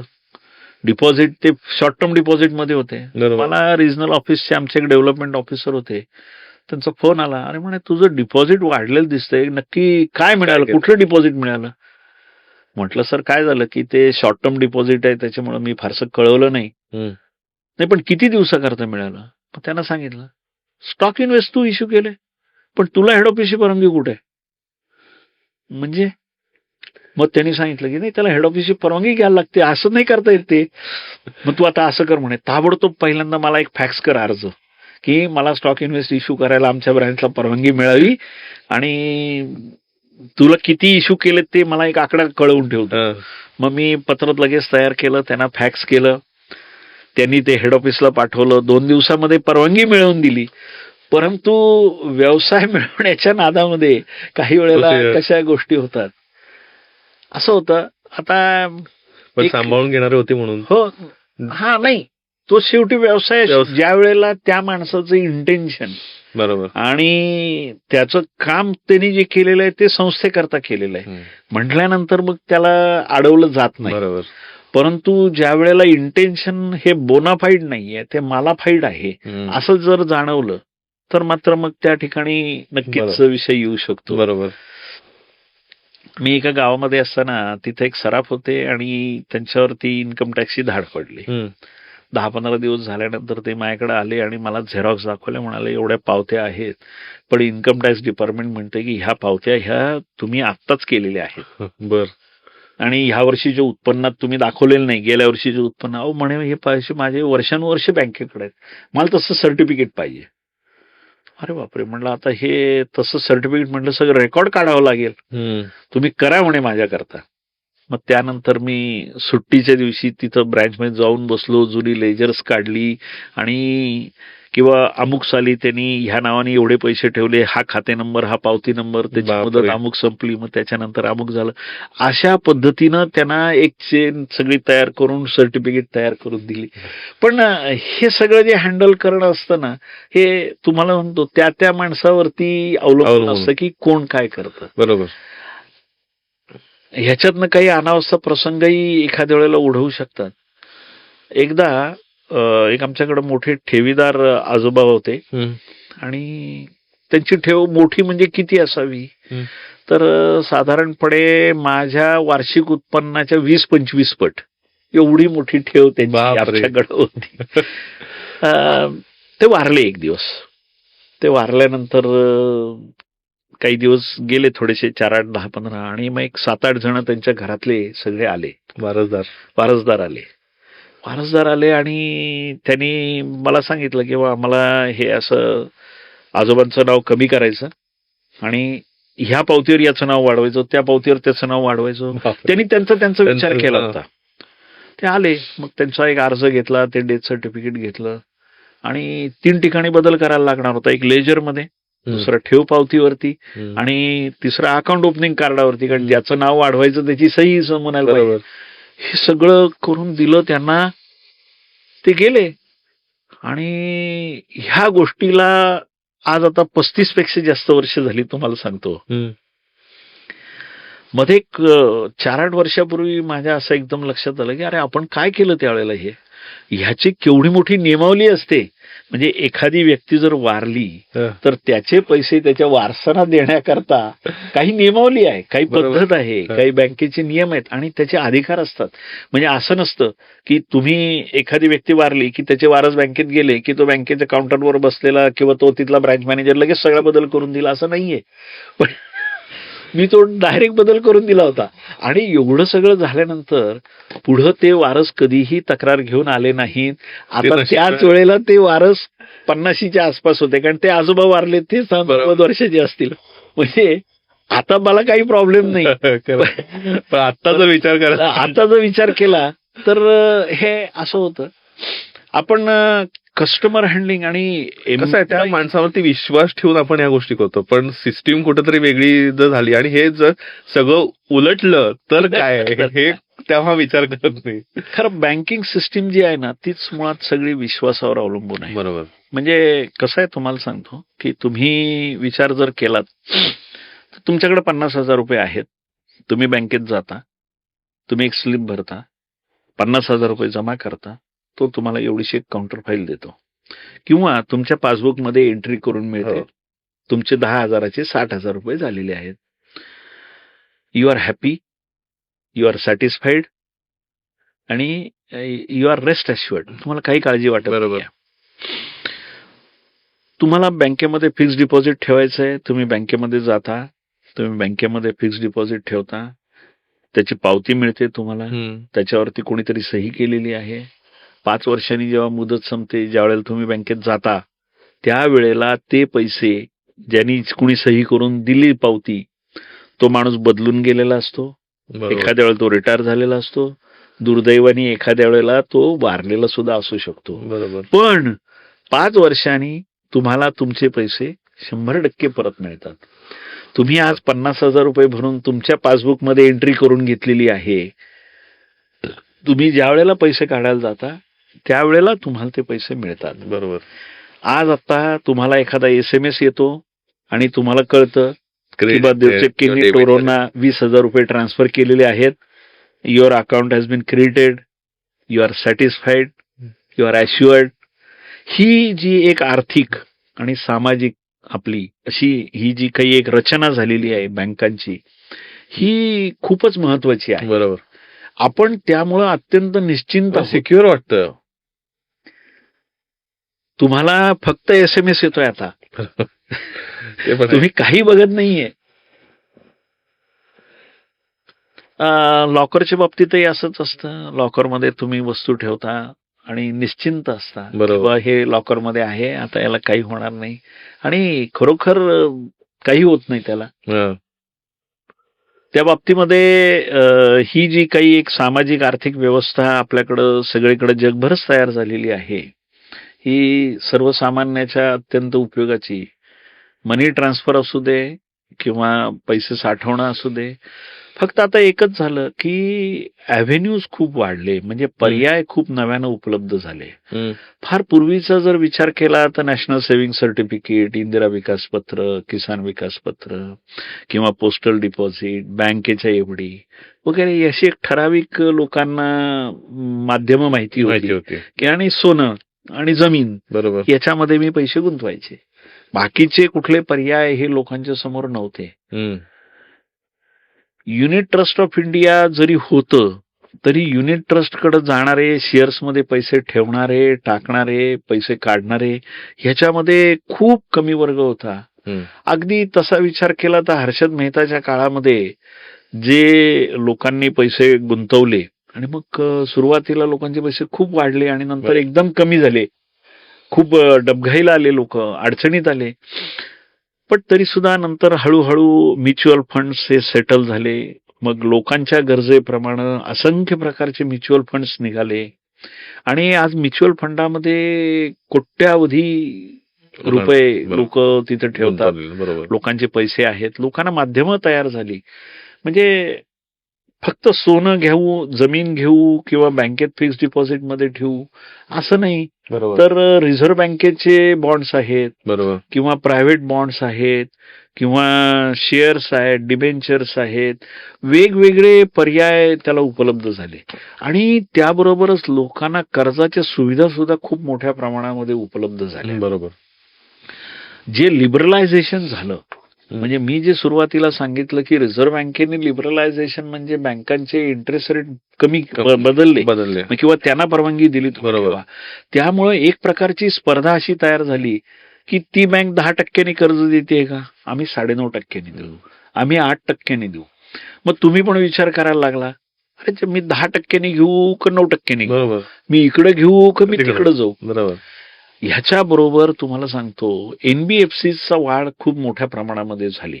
म्हणजे नॉन बँकिंग फायनान्स कंपनीज, म्हणजे उदाहरणार्थ तुम्हाला मुथूट फायनान्स माहितीये, बजाज फायनान्स माहितीये, बरोबर. किंवा अशा वेगवेगळ्या कंपन्या आहेत की ज्यांच्या माध्यमातून करोडो रुपयाची कर्ज ही आज लोकांना दिली जातात. बरोबर. तुम्ही मोबाईल घ्यायला गेलात तरी 0% बजाज फायनान्स, फायनान्स असतं. बरोबर. सगळ्यांच्या जाहिराती असतात, बरोबर. तुम्हाला त्या वस्तू मिळतात आणि लोकांना त्या गोष्टीची सहज उपलब्धता झाली. म्हणजे तुम्ही जर आज एखादं कार खरेदी करायला कारच्या दुकानात गेला तर तिथं 2-3 कंपन्यांची किंवा बँकांची लोक बसलेली असतात बरोबर. की जी तुमची माहिती घेतात आणि लगेच सांगतात की आम्ही तुम्हाला एवढं कर्ज देतो. बरोबर. हा, ते आहे.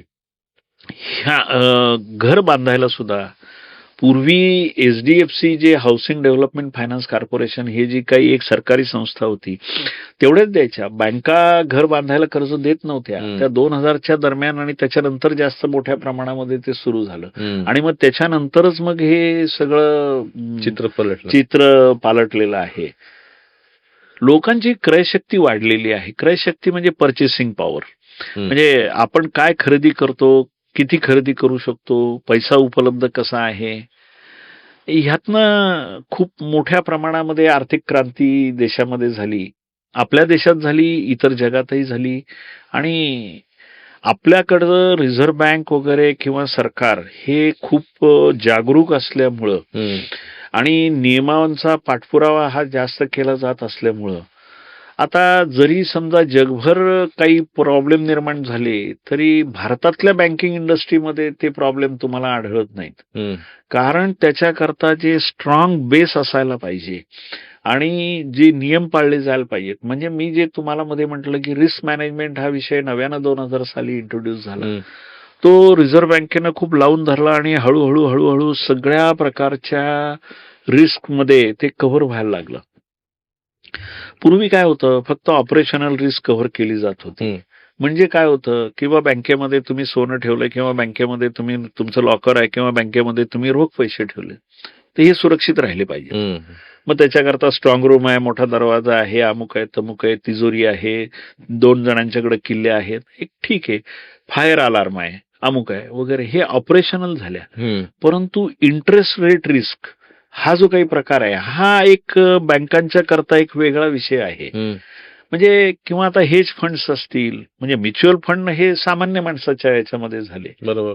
परंतु हेज फंड्स जे असतात किंवा ह्या प्रकारचे जे काही सगळे बदल आहेत ते जे आपल्याकडे झाले त्याच्यामुळं आपले आर्थिक व्यवस्था ही जास्त सुदृढ आणि सक्षम झाली आणि धक्क्यांना ती तोंड देऊ शकते आहे. रिस्क मॅनेजमेंट करत असताना जसं म्हणजे ऑपरेशनल रिस्क आहे तशा प्रकारच्या वेगवेगळ्या मार्केट रिस्क आहे. म्हणजे आता तुम्ही जर बघितलं तर सोन्याचे भाव गेल्या काही दिवसांमध्ये इतक्या प्रचंड प्रमाणामध्ये वाढले. बरोबर. चांदीचे भाव वाढले. मग आता लोक सोनं चांदीच्या व्यतिरिक्त रेअर अर्थ मेटल्स मध्येही विचार करायला लागले. बरोबर. म्हणजे पूर्वी काही असा विचारच नसायचा, पण सोनंच. तो आता सगळा सुरू झाला.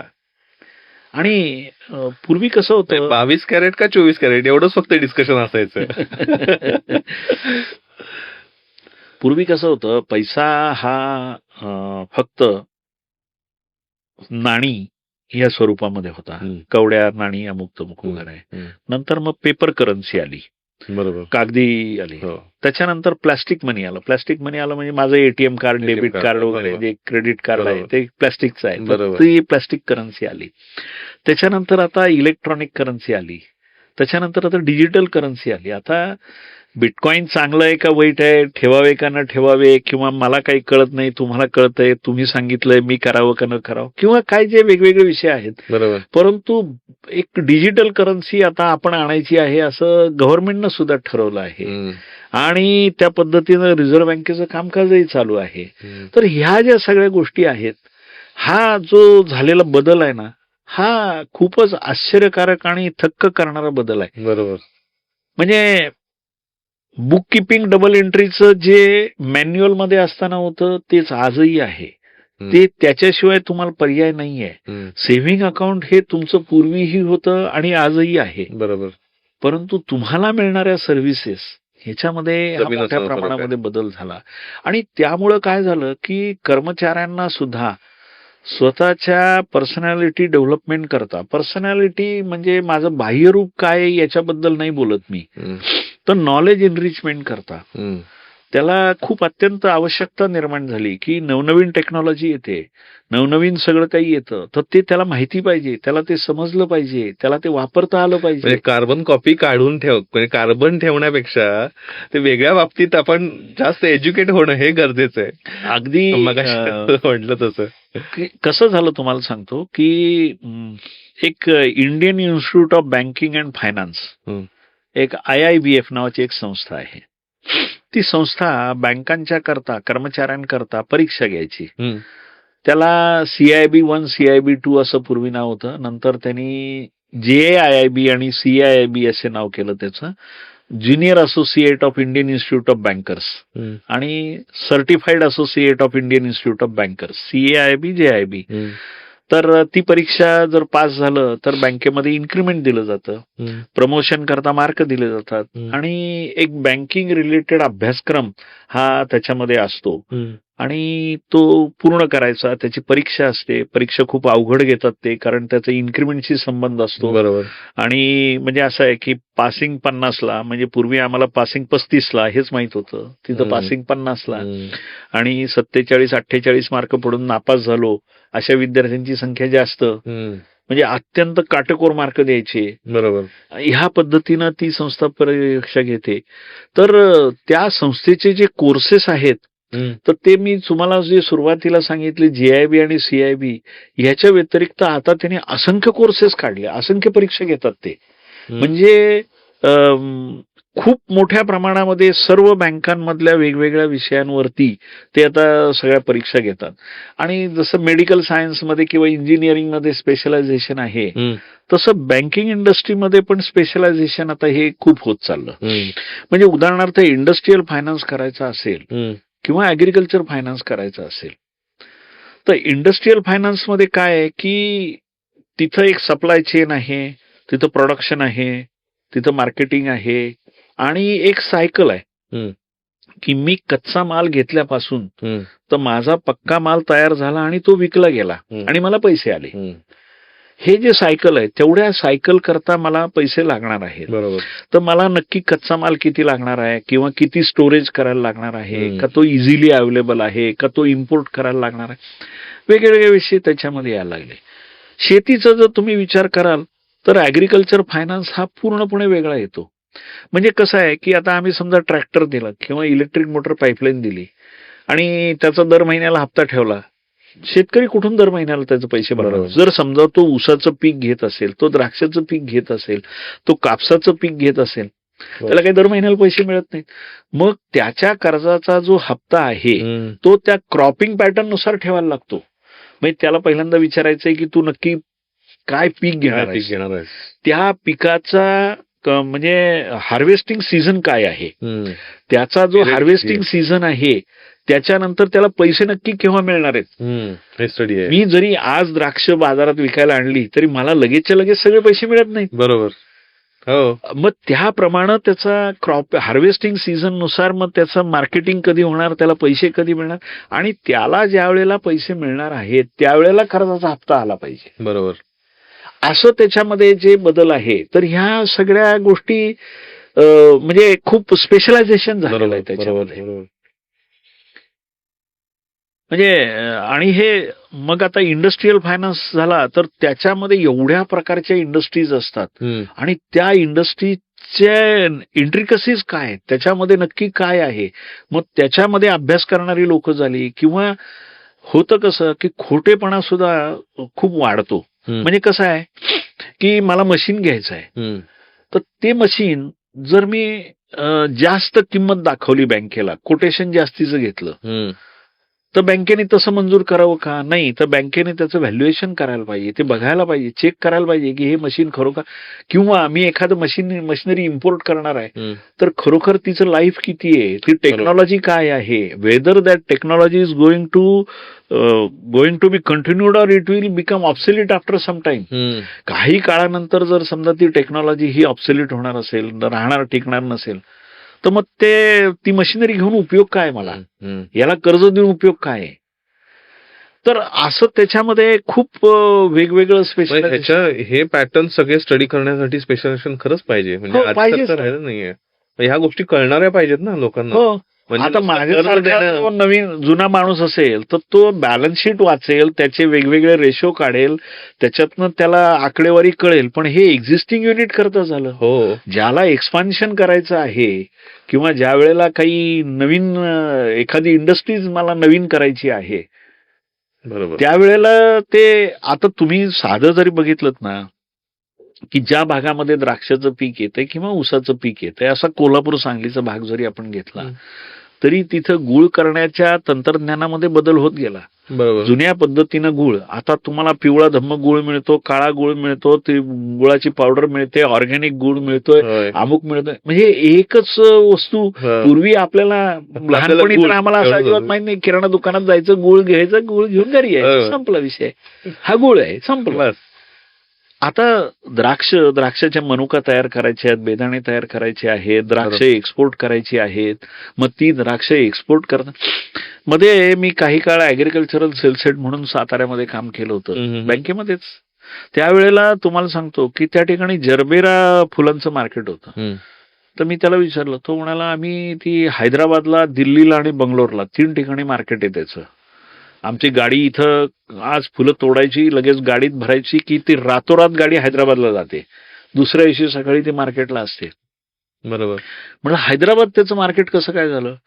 म्हणे साहेब कसं आहे, आपल्याकडं आहे ना लग्नामध्ये डेकोरेशनला आपण खर्च करतो, पण एक मर्यादित करतो.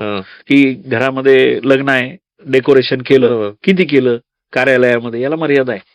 तसं आंध्र तामिळनाडूमध्ये नाही म्हणे, तिथं फार मोठ्या प्रमाणामध्ये लोक त्याच्यावर पैसे खर्च करतात. त्यामुळे ते म्हणे तिकडं एक मार्केट आहे. त्यामुळे बेंगलोर आणि हैदराबादला त्याचं मार्केट जास्त आहे. तर ती जरबेरा फुलं, मग त्याचं ते प्लांटेशन, त्याचं ते ग्रीन हाऊस, ते कशा पद्धतीने तयार करायचं, ती लवकर फुलं कशी झाली पाहिजे, बरोबर. ती टिकली कशी पाहिजे, त्याच्यावर रोगराई काही पडायला का बरोबर. न पडता ते कसं करायचं, खूपच नवीन टेक्नॉलॉजी आली. बरोबर. आणि नवीन हे झालं. त्याच वेळेला मी बघितलं डाळिंबाच्या बागा होत्या आणि त्या माणसाने अक्षरशः लाखो रुपये मिळवले त्या डाळिंबाच्या बागांमधून. तर त्याला विचारलं, मग त्यानं सांगितलं की मी असं केलं, असा अभ्यास केला, हे केलं, हे करायला लागतं, हे असं केलं तर पीक जास्त चांगलं येतं वगैरे वगैरे. असं त्याच्यातनं म्हणजे ते जे कन्सेप्ट आहेत ते माहिती होणं, ते अभ्यासणं, ते समजून घेणं, ह्याच्याकरता खूपच नव्यानं हे करावं लागतं. तेच लोकांना मार्केटिंग करताना म्हणजे नवीन डिपॉझिट मिळवायचं असेल, क्रेडिट कार्ड मिळवायचं असेल, तर त्या समोरच्या माणसाची गरज काय आहे बरोबर. हे समजणंही अत्यंत आवश्यक होतं. आता एक विषय अजून कसा झाला, की बँकांच्या सर्व्हिसेसमध्ये जे कोर बँकिंग सर्व्हिसेस आहेत, म्हणजे उदाहरणार्थ सेव्हिंग अकाउंट आहे, करंट अकाउंट आहे, कॅश क्रेडिट आहे, लोन आहे, ह्याच्या व्यतिरिक्तची वेगळी कामं बँकांच्याकडे यायला लागली. बरोबर. आणि याची गरज कशी निर्माण झाली, तर त्याचं मूळ 1990 कडे जातं. म्हणजे ज्या वेळेला रिझर्व्ह बँकेने लिबरलायझेशन केलं आणि व्याजदर मोकळे केले, त्यावेळेला व्याजदराची कॉम्पिटिशन चालू झाली. बरोबर. तर पूर्वी मला चांगलं आठवतं, की ठेवीचा व्याजदर हा 10% 12-14% आणि कर्जाचा व्याजदर हा 16% 24% होता. म्हणजे बँकांचं उत्पन्नाचं जे महत्वाचं साधन आहे, की कर्जावर मिळणारं व्याज आणि ठेवीवर दिलेलं व्याज याच्यातला फरक, नेट इंटरेस्ट मार्जिन, म्हणजे कर्जावरती मी 20% घेतो आणि ठेवीवरती 14% बरोबर. देतो, तर मला फरक किती राहिला? 6%. 6% ते माझं मार्जिन झालं आणि ते माझं उत्पन्न झालं, तो माझा नफा होईल. बरोबर. पण हा जो प्रकार आहे, तर हा त्या स्पर्धेमुळे काय झालं, नेट इंटरेस्ट मार्जिन खूप कमी झालं. हो, बरोबर. आणि इतकं कमी झालं की ते बँकांना मॅनेज करणं अवघड सस्टेनेबल. व्हायला लागलं. बरोबर. मग त्यातनं बँकांमध्ये कासाचा कन्सेप्ट आला. कासा म्हणजे काय, की करंट अकाउंट, सेव्हिंग अकाउंट. मग करंट अकाउंट म्हणजे कसं, की त्याच्यावर व्याज नाहीये. सेव्हिंग अकाउंट सगळ्यात कमी व्याज असलेलं आहे. आणि मग त्यामुळं काय होतं, की मग कासा वाढवा. ती स्पर्धा नव्यानं सुरू झाली. बरोबर. आणि नव्यानं लोकांच्याकडे जाणं, नवीन खाती मिळवणं किंवा जी जुनी खाती बंद झाली असतील, ती का बंद झाली, त्याचे व्यवहार का थांबले, मग ते नक्की का नाराज झाला का खातेदार, काही अडचणी आहेत का, ह्या गोष्टींकडे बँका जायला लागल्या. बरोबर. म्हणजे पूर्वी ह्या जात नव्हत्या. ह्याच्या बरोबरच झालं असं, की बँकांचं नेट इंटरेस्ट मार्जिन कमी झाल्यामुळं बँकांना अल्टरनेट सोर्स ऑफ इन्कम हे मिळवणं हे अत्यंत आवश्यक झालं. बरोबर. आणि त्यामुळं काय झालं, की हे जे नेट इंटरेस्ट मार्जिन जर कमी आहे, तर मग इतर उत्पन्नाची साधनं काय आहेत, मग बँकेला मिळणारं कमिशन, ब्रोकरेज हे वाढलं पाहिजे. बरोबर. मग कमिशन मिळवायचं आहे, तर मग आपला खातेदार पूर्वी कसं होतं, की इन्शुरन्स गव्हर्नमेंटनी जसं फॉरेन डायरेक्ट इन्व्हेस्टमेंट आहे किंवा फॉरेन इन्स्टिट्यूशनल इन्व्हेस्टमेंट जी आहे ती जशी वाढवली, तर ती इन्शुरन्स कंपन्यांमध्ये पण वाढली. बरोबर. त्यामुळं बँकांच्या स्वतःच्या इन्शुरन्स कंपन्या किंवा त्यांनी टायअप करणं याच्याबद्दल रेग्युलेशन्स आली. बरोबर. आणि बँका इन्शुरन्स पॉलिसी, आता समजा आधी LICच होतं फक्त. नाही, तो तर लाईफ इन्शुरन्स झाला. बरोबर. आणि जनरल इन्शुरन्स मध्ये 4 कंपन्या होत्या. आता होतं काय, की जोपर्यंत LIC कडेच फक्त काम होतं, त्यावेळेला नवनवीन प्रॉडक्ट पण LICची येत नव्हते. एक ठराविक प्रकारच्या काही पॉलिसीज असायच्या, ह्या पॉलिसीज तुम्ही घ्यायच्या, विषय संपला. आता त्यांना सुद्धा असं लक्षात आलं, इन्शुरन्स कंपन्यांना, की आपण फक्त शहरातलं ग्राहक टॅप करतोय. खेड्यामध्ये जिथं भारतातली 50% जास्त लोकसंख्या राहते, त्या लोकांचं मार्केट आपल्याला कधी मिळणार. म्हणजे जसं पार्ले बिस्किट असेल किंवा वेफर्सवाला असेल, हा खेडेगावात पोहोचला, तशा इन्शुरन्स कंपन्या पण पोहोचल्या. कारण त्यांना लक्षात आलं, की फक्त शहरातला माणूस टू व्हीलर घेऊन थांबत नाहीये, खेड्यातला माणूस टू व्हीलर घेतोय. मग त्याचा विमा, मग तो आपल्याकडे आला पाहिजे. मग आपला जर कर्जदार असेल तर त्याचा विमा आपण करू. बरोबर. शेवटी काय आहे, की हे अल्टरनेट सोर्सेस ऑफ इन्कम हे बँकांना मिळवणं, शोधणं, त्याच्यावर काम करणं हे अत्यंत आवश्यक आता झालं. मला आठवतंय, एका बँकेचं मला तो माणूस आला होता, मला त्याने फोन केला की असं आहे साहेब, आपल्याला शेअर मार्केटिंग मध्ये आपण गुंतूया आणि आमच्या थ्रू तुम्ही हे करा. आणि आला, आणि त्याच्यावर अजून एक त्याच्याबरोबर माणूस होता, आणि ते दोघं जण मला सांगत होते की असं असं आहे, मग हे लॉग इन उघडा, तुम्ही अकाउंट उघडलं की तुम्हाला हे बेनिफिट्स आहेत, ब्रोकरेज चार्जेस आमचे कमी आहेत. मग हे करता करता मग त्यानं असं केलं की सर तुमचे लायबिलिटीज किती आहेत, काय आहेत. मग सांगितलं बाबा होम लोन आहे, चालू आहे, गाडीचं लोन चालू आहे. मग बोलता बोलता वय वर्ष माझं 30 होतं त्यावेळी, 30-32 असेल. आणि म्हणला टर्म इन्शुरन्स आहे का, हे कसं, जर काहीतरी झालं तर कशा पद्धतीनं तुम्ही मॅनेज करणार. म्हणलं अरे नाहीये माझ्याकडे टर्म इन्शुरन्स. मग तो दुसरा जो माणूस होता तो म्हणला, सर आपण पहिल्यांदा ठीक आहे म्हणे, शेअर आणि हे ह्या सगळ्या गोष्टी होत जातील, गुंतवणूक होऊच जाईल, पण हे जे लायबिलिटीज आहेत त्याचं कव्हरेज कुठे घेतलंय तुम्ही? मग तेव्हापासून टर्म इन्शुरन्स मी कंटिन्यू केला. म्हणजे त्याच ब्रँडचा दुसरा म्हणजे हे होता, म्हणजे म्हणजे त्या बँके थ्रूच हा टर्म इन्शुरन्स पण निघाला. म्हणजे असं वेगवेगळं ऑपॉर्च्युनिटीज शोधल्यात आता बँकांनी. हा, आता कसं आहे की आमचा ग्राहक आहे आणि त्याची मुलगी 10वीला खूप चांगले मार्क तिला मिळाले आहेत. मग ठीक आहे, मग ते आमचं एज्युकेशन लोनचं कस्टमर आहे, कारण त्यांना ती सुविधा उपलब्ध करून दिली तर कसं आहे की एज्युकेशन लोन आणि हाऊसिंग लोन हे 2 प्रॉडक्ट असे आहेत की ज्याच्यातनं फॅमिलीज जोडल्या जातात. बरोबर. ज्या वेळेला एखादा विद्यार्थी एज्युकेशन लोन एखाद्या बँकेकडनं घेतो त्यावेळेला त्याला आयुष्यभर लक्षात असतं हो, की ह्या बँकेचं मी कर्ज घेतलं होतं आणि त्यामुळं माझं झालं. बरोबर. आता लोक घराच्या इन्व्हेस्टमेंट म्हणून काही लोक विचार करतात, अनेक वेळा घरं घेतात, घरं बदलतात. हा प्रकार सुरू झाला तरी तो अजूनही तेवढा सार्वत्रिक नाही. बरोबर. अजूनही लोकांची आपल्या घरामध्ये खूप मोठ्या प्रमाणामध्ये अटॅचमेंट आहे आणि भावनिक गुंतवणूक असते. बरोबर. म्हणजे आपण अगदी साधं फेसबुकवरती किंवा युट्यूबवर जरी बघितलं तरी अमक्या सेलिब्रिटीनी असं घर घेतलं, तमक्या सेलिब्रिटीनी तसं घर घेतलं. म्हणजे शेवटी कसं आहे की त्यांची खूप दिवसाची इच्छा होती आणि ती पूर्ण केली. म्हणजे शेवटी हा जो प्रकार आहे त्यांना लाईक्स आणि शेअर पाहिजेत म्हणून ते काहीतरी कंटेंट टाकत राहतील, तो भाग वेगळा. तरी पण एक भावनिक गुंतवणूक ही घरामध्ये आणि शिक्षणाच्या मध्ये आहे. बरोबर. आणि त्याचं म्हणजे लास्ट लॉंगिंग इफेक्ट आहे त्याचा, राईट. तो जो आहे तो. त्याच्यामध्ये बँकिंग सेक्टर असा इन्व्हॉल्व्ह होतो की हा. भावनिक तो हे टच केलं जातं की अरे सर आवश्यक आहे. आवश्यक आहे. आणि एक आहे रिलेशनशिप मॅनेजर पण एक नवीन कन्सेप्ट म्हणजे निघाला 1-2. कारण जसं मार्केटिंग वाढलं ना तसं आता काय झालं की मला प्रेफर्ड कस्टमर म्हणून ट्रीटमेंट मिळणं, तर तसं बघायला गेलं तर प्रेफर्ड कस्टमर हा कन्सेप्ट पूर्वीही बँकेमध्ये होता.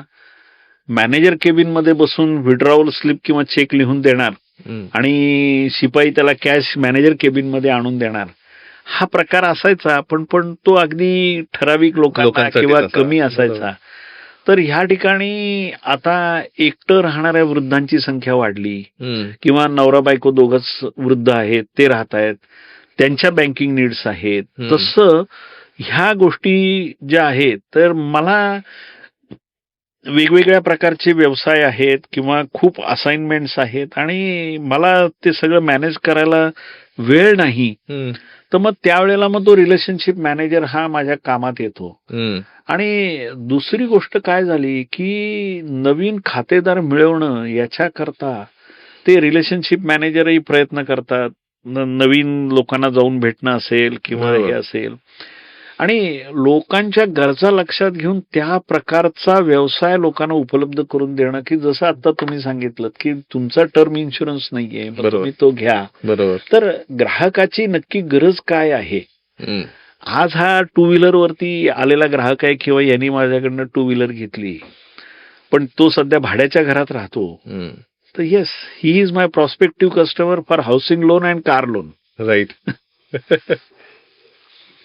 त्याचबरोबर लोकांच्या इन्व्हेस्टमेंटची काळजी घेणारे पर्याय सुरू झाले. हे बँकांना सगळं नवीन सुरू करणं किंवा ह्या स्पेशलाइज सर्व्हिसेस देणं किंवा काही वेगळं काही देणं हे आवश्यकच झालं. त्याशिवाय बँकेला पुढे जाता येणार नाही, प्रगती होणार नाही. आता अजून एक मला अनालिसिस समजून घ्यायला आवडेल की 2014च्या आधी असं कन्सेप्ट होतं की बाबा मला जर पैसे ट्रान्सफर करायचे असतील किंवा प्रत्येकाच्या म्हणजे भाजीवाल्याकडं पण पैसे जर ट्रान्झॅक्शन करायचं असेल तर प्रत्येकाकडं कुठं क्रेडिट कार्ड असणार आहे. त्यामुळे असं कसं होऊ शकतं, हे 2014च्या आधी हा कन्सेप्ट होता आणि संसदेमध्ये पण हे डिस्कशन झालं होतं. पण 2014 नंतर 3 ते 4 वर्षातच UPI निघालं, गुगल पे, जीपे निघालं. म्हणजे ह्या सगळ्या गोष्टींमध्ये डिजिटल डायरेक्ट डिजिटली ट्रान्सफर करता यायला लागलं, भाजीवाल्यांकडं पण ते क्यू आर कोड यायला लागला. पण हे 2 ते 3 वर्षानंतरच लगेच झालेल्या गोष्टी आहेत. पण मग आरबीआय ह्याच्यासाठी एवढी सक्षम होती तेव्हा ह्या सगळ्या ट्रान्झिशनसाठी किंवा प्रत्येक बँकांसाठी, कारण एकदमच ड्रास्टिक चेंज झालाय, पण ऍक्सेप्टन्स पण तेवढाच बँकांकडून आलेला आहे. म्हणजे हे स्मूथ ट्रान्झिशन दिसतंय, असं काय जाणवत नाही की बाबा खूपच बर्डन आलं. त्याच्याकरता म्हणजे मोदींनी जो एक इनिशिएटिव्ह घेतलेला होता की प्रत्येकाचं सेव्हिंग अकाउंट असायला पाहिजे हम्म, आणि झिरो बॅलन्सनी का असेना पण तुम्ही लोकांची सेव्हिंग अकाउंट ओपन करा हम्म, आणि डायरेक्ट बेनिफिट ट्रान्सफर खाली म्हणजे डीबीटी म्हणतात त्याला, की कोणालाही लोकांना पैसे द्यायचे असतील तर ते आम्ही त्यांच्या अकाउंटलाच जमा करणार आहे. हम्म. आम्ही ते कुठं देणार नाही, ते पैसे त्याच्या अकाउंटला जमा होतील. तुमच्या घरच्या गॅसच्या सिलेंडरची सबसिडी असेल ती त्याच्या अकाउंटला account. जमा होईल. तुमच्या शेतकऱ्याला सबसिडी द्यायची आहे ती त्याच्या अकाउंटला जमा होईल, हम्म. ती दुसरीकडे कुठं जाणार नाही. म्हणजे त्याच माणसाला ते पैसे मिळतील बरोबर. आणि भ्रष्टाचार त्यातनं कमी करायचा आहे हा उद्देश ठेवून त्यांनी ते सुरू केलं. त्याच वेळेला आपल्याकडं हे ज्या वेळेला मी तुम्हाला सांगितलं की 2005 ला आम्हाला आमच्या IT इन्चार्ज साहेबांनी सांगितलं Lecture आणि त्याच वेळेला एक NPCI national payment corporation of India म्हणून एक संस्था आपण स्थापन केली रिझर्व्ह बँकेनी काही बँकांच्या मदतीने आणि त्याच्या थ्रू हे क्लिअरिंग पेमेंट्स इंटरनेट बँकिंग वगैरे हे सगळं सुरू झालं. तर त्याची जी वाढ झाली त्याला खरं कारण हे करोना हे जास्त झालं हम्म. की माझ्या खिशातल्या नोटा मी हात लावून काढतो आणि ते हात लावलेल्या नोटा मी तुम्हाला देतो, तुम्हाला भीती वाटतेय बरोबर. म्हणजे ह्याने हात लावलेल्या नोटा मी घेऊ कशा, हो, बरोबर. हा एक भाग झाला. आणि दुसरा भाग असा झाला की अनेक लोकांना नोटा हँडल करण्यापेक्षा मी आता डिजिटली पेमेंट करतो हे सोपं जायला लागलं. बरोबर. त्यामुळं अनेक आणि हा टेलिकम्युनिकेशन मधला मोबाईलच्या सिस्टीम मधला ह्या सगळ्यातला बदल आहे. बदल आहे, खरंय. म्हणजे मोबाईलमध्ये ह्या सगळ्या गोष्टी ऍपच्या स्वरूपामध्ये आल्या. हम्म. म्हणजे मला आठवतं की 20 वर्षापूर्वी रेल्वेने प्रवास करताना गाडी कुठे आता आली की नाही, किती वेळ लेट आहे, काय List लावली, काही कळायचं नाही. तर हा जो सगळा प्रकार होता तो आता राहिलाच नाही. नाही. ऍप वरती मला कळतं किती वेटिंग लिस्ट आहे ते आता कळतं. नाही रिझर्वेशनच झालं, पण मुव्हिंग ट्रेनच्या बरोबर. बाबतीमध्ये ते पण सुद्धा कळतं. किंवा मला महाराष्ट्र एक्सप्रेसनी जळगावला जायचं आहे तर आता ही गाडी आता साताऱ्यापाशी आहे का कुठं आहे, Location किती त्याचं वेळा- कळतं, बरोबर. लोकेशन ट्रेस होते. बरोबर, खरंय. हा जो काही सगळा प्रकार आहे हा मोबाईलच्या मधल्या क्रांतीमुळे पण झालेला आहे. बरोबर. म्हणजे तो पण ही टेक्नॉलॉजी सक्षम करणं म्हणजे बँकांना करणं हे रिझर्व्ह बँकेने खूप मागं लागली, बँकांनाही त्याची आवश्यकता निर्माण झाली. हम्म. काय झालं माहितीये का की कलेक्शन अकाउंट लोकांची तयार झाली. हम्म. म्हणजे तुमच्याकडे QR कोड दिला की तुम्हाला QR कोड तयार करून दिल्यावरती तुमचंच अकाउंट माझ्याकडे बँकेमध्ये आहे म्हटल्यानंतर तुमचे पैसे माझ्याकडे बँकेत जमा होतात. हो, सगळेच पैसे तुम्ही कधीही लगेच काढत नाही आणि काढणार नाही. बरोबर. त्यामुळे मला एक फ्लोट मिळायला लागला, मला खूप मोठ्या प्रमाणामध्ये पैसे मिळायला लागले. त्यामुळे सगळ्या बँका अग्रेसिव्हली QR कोड मार्केटिंग करायला लागल्या. बरोबर. आणि पूर्वीच्या काळी कसं होतं की फक्त पैसेवाल्यांकडे आम्ही जाणार आहे, क्लास बँकिंग करायचं. आता असं नाही, आता ते जे कोणी विक्रेते आहेत त्या सगळ्यांना लक्षात आलं बरोबर. की अरेच्छा हा मोठा माणूस जसा आपलं गिराईक आहे तसा हा छोटा माणूस हा पण आपलं गिराईक आहे. बरोबर. तुम्ही शॅम्पूचे सॅशे मिळतात हम्म. आणि तुम्ही जर मेडिकल दुकानामध्ये गेलात तर तुम्हाला असं दिसेल की सर्वसामान्य परिस्थितीतले अनेक महिला पुरुष हे येऊन 1 सॅशे 2 सॅशे घेऊन जातात आणि ते वापरतात. आणि बरोबर. तुम्ही शॅम्पूची बाटली घेणार त्यातनं होणाऱ्या विक्रीपेक्षा त्याची सॅशेची विक्री जास्त आहे. हो, त्याला त्या ठिकाणी, कारण तो जो सर्वसामान्य माणूस आहे ज्याला 100 रुपयाची 200 रुपयाची शॅम्पूची बाटली घ्यायला परवडत नाही, आजची मला आंघोळ करायची, मला shampoo नाही घ्यायचा. तर मला त्याला विकायचा आहे माल, त्याला विकायचं. तर मी कसा विकणार? हा. छोट्याशा पाऊच मध्ये बरोबर. विकतो. बरोबर. ह्या ज्या गोष्टी सगळ्या सुरू झाल्या ना तसंच मग बँकांनी सुद्धा हे लक्षात घ्यायला सुरुवात केली हम्म. की हा क्यू आर कोड जो आहे हा आपल्याला सामान्य लोकांना दिला पाहिजे. मग त्याच्याकरता बँकांनी मार्केटिंग सुरू केलं की आपल्या सगळ्या लोकांना क्यू आर कोड द्या. अरे त्याचं सेव्हिंग अकाउंट आहे, येऊ दे 40, 100, 200, 500, 1000 काय त्याचे पैसे जे येतील ते येतील. सगळीकडे ते यायला लागलं. बरोबर. म्हणजे ही जी डिजिटल क्रांती झाली ना, ही सर्व स्तरावरनं याला सपोर्ट मिळाला. बरोबर. म्हणजे गव्हर्नमेंटकडनं पुश मिळाला, रिझर्व्ह बँकेकडनं पुश मिळाला, लोकांच्याकडनं बँकांचं मार्केटिंग असेल किंवा कंपन्यांचं मार्केटिंग असेल त्याच्यातनं ते वाढलं. आणि टेलिफोन मधली क्रांती, बरोबर. आपलं सगळं काही आता ते फोनमध्ये अडकून पडलंय हो. बरोबर. म्हणजे फोन नाही म्हटलं की संपलं अशी परिस्थिती झाली. नाही, पण तेच आहे परत की बँकिंग सेक्टर तेवढ्या ऍडव्हान्स लेवलला आपण आणून ठेवला होता की त्याच्यामधून ही क्रांती घडवायला, म्हणजे ह्या स्टेप पासून ह्या स्टेप पर्यंत जायला एवढासा असा हे झाला नाही. कारण ते ट्रान्झिशन इज व्हेरी स्मूथ. हा. म्हणजे ट्रान्झिशन हे पटकन कारण चांगलं झालं. बाकीच्या कंट्रीजमध्ये कुठे आहे युपीआय आणि हेन तेन पेमेंट अजून चालू व्हायचंय. आपण ते अंमलात आणलंय. अंमलात आणलं. कारण लोकांकडे एवढी टेक्नॉलॉजी अजून त्या लेवलला गेलेलं नाही असं जाणवतंय. कारण इम्प्लिमेंट करायचंय फक्त त्यांना, तुम्ही जे केलंय ते, पण तरी सुद्धा इम्प्लिमेंट झालेलं नाहीये. नाही. म्हणजे ह्याचाच अर्थ की आपल्याकडे जी आरबीआय आहे ती या सगळ्यासाठी अवेअर आहे, त्यामुळे थोडस एवढी स्टेप फक्त घ्यायची होती त्याला. हो. म्हणजे हे खूपच वेगळं ऍडव्हान्स्ड आपलं बँकिंग सेक्टर आहे खरं तर. म्हणजे आपल्या सोशिओ इकॉनॉमिक सिस्टीम्स मध्येच हा बदल खूपच मोठ्या प्रमाणामध्ये झाला की आपण रिक्षावाला जो आहे तो युपीआय पेमेंट घेतो, भाजीवाला घेतो, चहा वडापाव खायचा आहे तोही घेतो, हॉटेलवाला घेतोय. सगळीकडेच कुठं गेला तुम्ही, अगदी म्हणजे मी अनुभव असा घेतला की मेडिकलमध्ये एका माणसाने 500 रुपयाची नोट काढल्यावरती मेडिकलवाल्याने सांगितलं अहो सुट्टे नाही, तो सुट्टे नाही तर आम्हाला सुट्टे ठेवायला लागतात मुद्दाम. कारण आणि तुम्ही बघा वृद्ध माणसं सुद्धा म्हणजे 70-75 वयाची माणसं सुद्धा बाहेर गेल्यावरती ते युपीआय पेमेंट करतायत. अडॉप्शन केलेलं आहे सगळ्यांनी.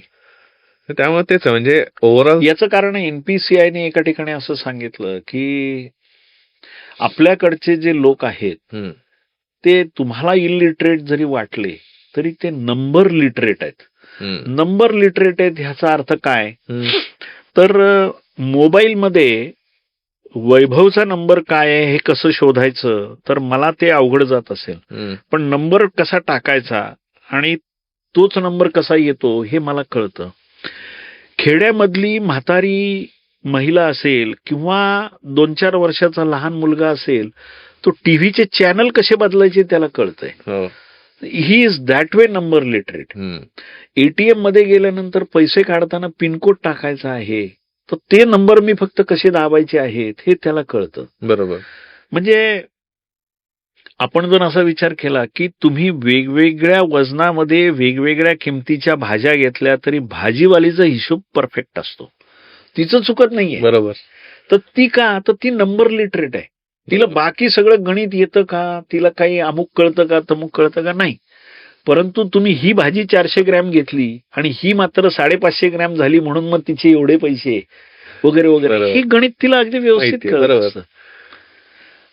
ती खूप शिकलेली नसेल किंवा तो माणूस शिकलेला नसेल तरी पण त्यांना ते येतं लगेच, कारण ते नंबर लिटरेट आहेत. आणि त्या गोष्टीचा फायदा हा आपल्याला मिळाला. राईट. मग आता काय बघताय जनरली जर तुमच्या स्टडीनुसार आता फ्युचर बँकिंग कसं असेल? फ्युचर बँकिंग खरं सांगायचं तर जो काही ट्रेंड इतका बदलता आहे की आपण त्याचा विचारही करू शकत नाही अशा पद्धतीनं सगळ्या गोष्टी बदलत जातात. बरोबर. म्हणजे 90-92 साली जर कुणी म्हटलं की फोनवरती बोलणारी व्यक्ती तुम्हाला दिसते तर ते केवळ अवघड होतं. बरोबर. तुम्हाला वायर शिवाय म्हणजे फोन असू शकतो ही कन्सेप्ट होता. तर आज आता व्हिडिओ कॉल करणं हे लहान मुलांनाही जमतंय आणि वृद्ध माणसांनाही जमतंय. म्हणजे तरुणांना जमेल याच्यात काही नाही, पण बाकीच्या सगळ्या आम जनतेला पण व्हिडिओ कॉल करायला जमेल. बरोबर. हे जसं आहे तसं आता लोकांनी कर्ज मागणी अर्ज करणं ते ऑनलाईन सबमिट करू शकतात. बरोबर. आणि ज्या नवीन गरजा निर्माण झाल्या ना, त्या सगळ्या डिजिटली पूर्ण करायच्या. ह्या गोष्टी सुद्धा फार अगदी सहजगत्या होतात. मला नोव्हेंबरमध्ये एक SMS आला HDFC बँकेचा. माझं जे कारचं ते टॅग आहे आपला, कुठला टॅग म्हणतो आपण, टोल ना आपला कापला जातो तो. हा हा माझ्या पण हा. लक्षात. तो जो टॅग आहे तर माझं KYC संपलेलं आहे, कारण माझं त्या बँकेत अकाउंट नाहीये, पण मी तिथनं कार्ड घेतलेलं होतं, फास्टॅग. फास्टॅग. तर मी त्याच्याकडे दुर्लक्ष केलं. डिसेंबरमध्ये मला गावाला जायची वेळ आली आणि कार घेऊन जाणार होतो. मग मी आपला विचार केला की अरे आता एकदा कन्फर्म करू आपण. म्हणून मी HDFCच्या बँकेत गेलो. त्यांना सांगितलं की बुवा हे असं असं आहे. तो म्हणे हो तुमचं ते ऑपरेट नाही होणार फास्टॅग, तुमचं KYC नाहीये. म्हटलं मग मी लगेच तुम्हाला KYC डॉक्युमेंट्स देतो, अपडेट करा. नाही ते सेंट्रलाइज्ड आहे, मग तुम्हाला मेल पाठवा तुम्ही, किंवा मग तुम्ही ऑनलाईन करा. मग ऑनलाईन कसं करायचं त्यानं मला तिथं सांगितलं. मी तिथं करायला प्रयत्न करत होतो, तिथं रेंजचा कायम प्रॉब्लेम येत होता. मी घरी आलो, घरी वायफाय लॅपटॉप सगळं काही आहे, त्याच्यातनं मी ते त्यानं KYC सबमिट केलं, त्यांनी ते अपडेट केलं. मी त्यांना सांगितलं की मला हे असं असं आहे, मला उद्या सकाळी गावाला जायचंय आणि माझा फास्टॅग हा चालला पाहिजे. त्यांनी तसं ते ऑनलाईन मला करून दिलं. आणि हे सगळं झाल्यावरती मी परत पैसे जमा केले फास्टॅगमध्ये ऑनलाईन. ते जमा झाले, तो बॅलन्स वाढला. मग म्हटलं आता हे सगळं ओके झालं. आता मी HDFC बँकेचा खातेदार नाही, माझं तिथं सेव्हिंग अकाउंट FD वगैरे काही नाही, कर्ज नाही, पण माझं फास्टॅग HDFC बँकेचं आहे. ह्या गोष्टी असल्या तरी त्या बँकेकडनं मिळालेली जी मला सर्व्हिस आहे ती ही अशा प्रकारची होती. बरोबर. आता माझे फास्टॅगचे पैसे त्या बँकेकडे हे पडून आहेत त्यांच्याकडे, पण त्यांना तो जो काही फ्लोट मिळतो किंवा कस्टमर हा प्रॉस्पेक्टिव्ह कस्टमर आहे. बरोबर. This person owns a car, ह्या माणसाकडे कार आहे, म्हणजे ह्याच्याकडे काही प्रमाणात पैसे नक्कीच आहेत. बरोबर. हा आपल्याला ग्राहक म्हणून हा नक्कीच उपयोगात आज नसेल नंतर येऊ शकतो. हा एक अप्रोच घेऊनही सर्व्हिस मिळते. किंवा टेक्नॉलॉजीमुळे तुम्ही जे म्हणता ती अशी सर्व्हिस एकदम इतकी फास्ट झालेली आहे. बरोबर. की KYC अपडेशन करून द्यायचं होतं तर मला त्यांनी माझं पॅन कार्ड दाखवा म्हणून सांगितलं, आधार कार्ड दाखवा म्हणून सांगितलं. ते कॅमेऱ्यासमोर कसं धरायचं तर मला ते पटकन तो सांगत होता, मी करायचा प्रयत्न केला, ते झालं नाही. मला तुम्ही ते उलट धरलंय, ते असं करा तसं करा. म्हणजे त्या माणसाने मला इतक्या चांगल्या सूचना केल्या, सगळं करून दिलं आणि होऊन गेलं काम ते. बरोबर. आणि this has become common with all the banks. Right. मग आता जर थोडक्यात समजायचं म्हणलं की आत्ताची बँकिंग सिस्टीम आणि आधीची बँकिंग सिस्टीम याच्यामध्ये आपल्याकडं खातं आहे की नाही यापेक्षा प्रॉस्पेक्ट्स बघून त्या माणसाकडं आहे, हाही एक विषय आहे. approach. आता म्हणजे मी जसं म्हटलं की तुम्हाला कर्ज घेण्याकरता बँकेत जायला लागतं का, तर आता तेही राहिलं नाही. बरोबर. तुम्हाला ठेवी ठेवायच्यात, ठेवी काढायच्यात. तुम्ही सुरुवातीला एकदा फक्त ते तिथं जाणं करणं किंवा काही जर गरज पडत असेल तर तेवढं एकदा आवश्यक आहे. त्याच्यानंतर तुम्हाला महिनोन महिने वर्षानुवर्ष तुम्ही बँकेत नाही गेलात तरी चालू शकतं आणि तुमचं काम होतं. आता रिझर्व्ह बँकेनेच काही नियम केलेले असतात किंवा तुमचं लॉकर ऑपरेशन प्रत्येक फायनान्शियल इयरमध्ये, कॅलेंडर इयरमध्ये एक वेळेला झालंच पाहिजे. एकदा त्या अकाउंट ऑपरेटिव्ह राहिलं पाहिजे वगैरे वगैरे. ह्या गोष्टी ग्राहकांच्या हिताच्याच आहेत. एखादा माणूस वर्षानुवर्ष गेला नाही, उद्या तिथं काही जर समजा गैरघटना झाली तर त्या माणसाचं नुकसान होऊ नये आणि बँकेला पण नंतर फसवलं जाऊ नये. उद्या त्याच्याऐवजी दुसरा माणूस आला आणि त्यांनी काही उद्योग केला असं व्हायला नको. ह्या दृष्टीने ह्या गोष्टी आवश्यक आहेत, पण तेवढ्या पुरतंच बँकेत जाणं हे गरजेचं राहिलेलं आहे. आता तुम्ही म्हणताय यालाच मी अनुसरून जर म्हटलं की मग जर बँकेत जाणंच गरजेचं राहिलेलं नाहीये तर एवढ्या ब्रँचेस असणं गरजेचं आहे का? ब्रँचेस ज्या आहेत ते तुम्हाला म्हटलं तसं पूर्वी फक्त एक सर्व्हिस आउटलेट होतं, ब्रँच म्हणून. हम्म. आता ज्या नंबर ऑफ ब्रांचेस सगळ्या वाढलेल्या आहेत, त्या तुम्हाला चेकबुक पाहिजे, तुम्ही रिक्वेस्ट टाका, तुम्हाला चेकबुक घरी येतं. तुम्हाला एटीएम कार्ड तुम्हाला काढायचंय, तुम्हाला ते घरी येतं. तरी सुद्धा रोख पैशाचा व्यवहार हम्म. किंवा खात्यामध्ये पैसे असणं किंवा नसणं किंवा ते बॅलन्स करणं, ह्या गोष्टी, ह्याच्यातून अजून आपली सुटका नाहीये. हम्म. पूर्णपणे सुटका नाहीये. हम्म. तुम्हाला काही ना काही प्रमाणामध्ये ते व्यवहार हे करावेच लागतात. हम्म. आणि त्याकरता ते सिस्टीम जी आहे ती आहेच आणि ती राहणार.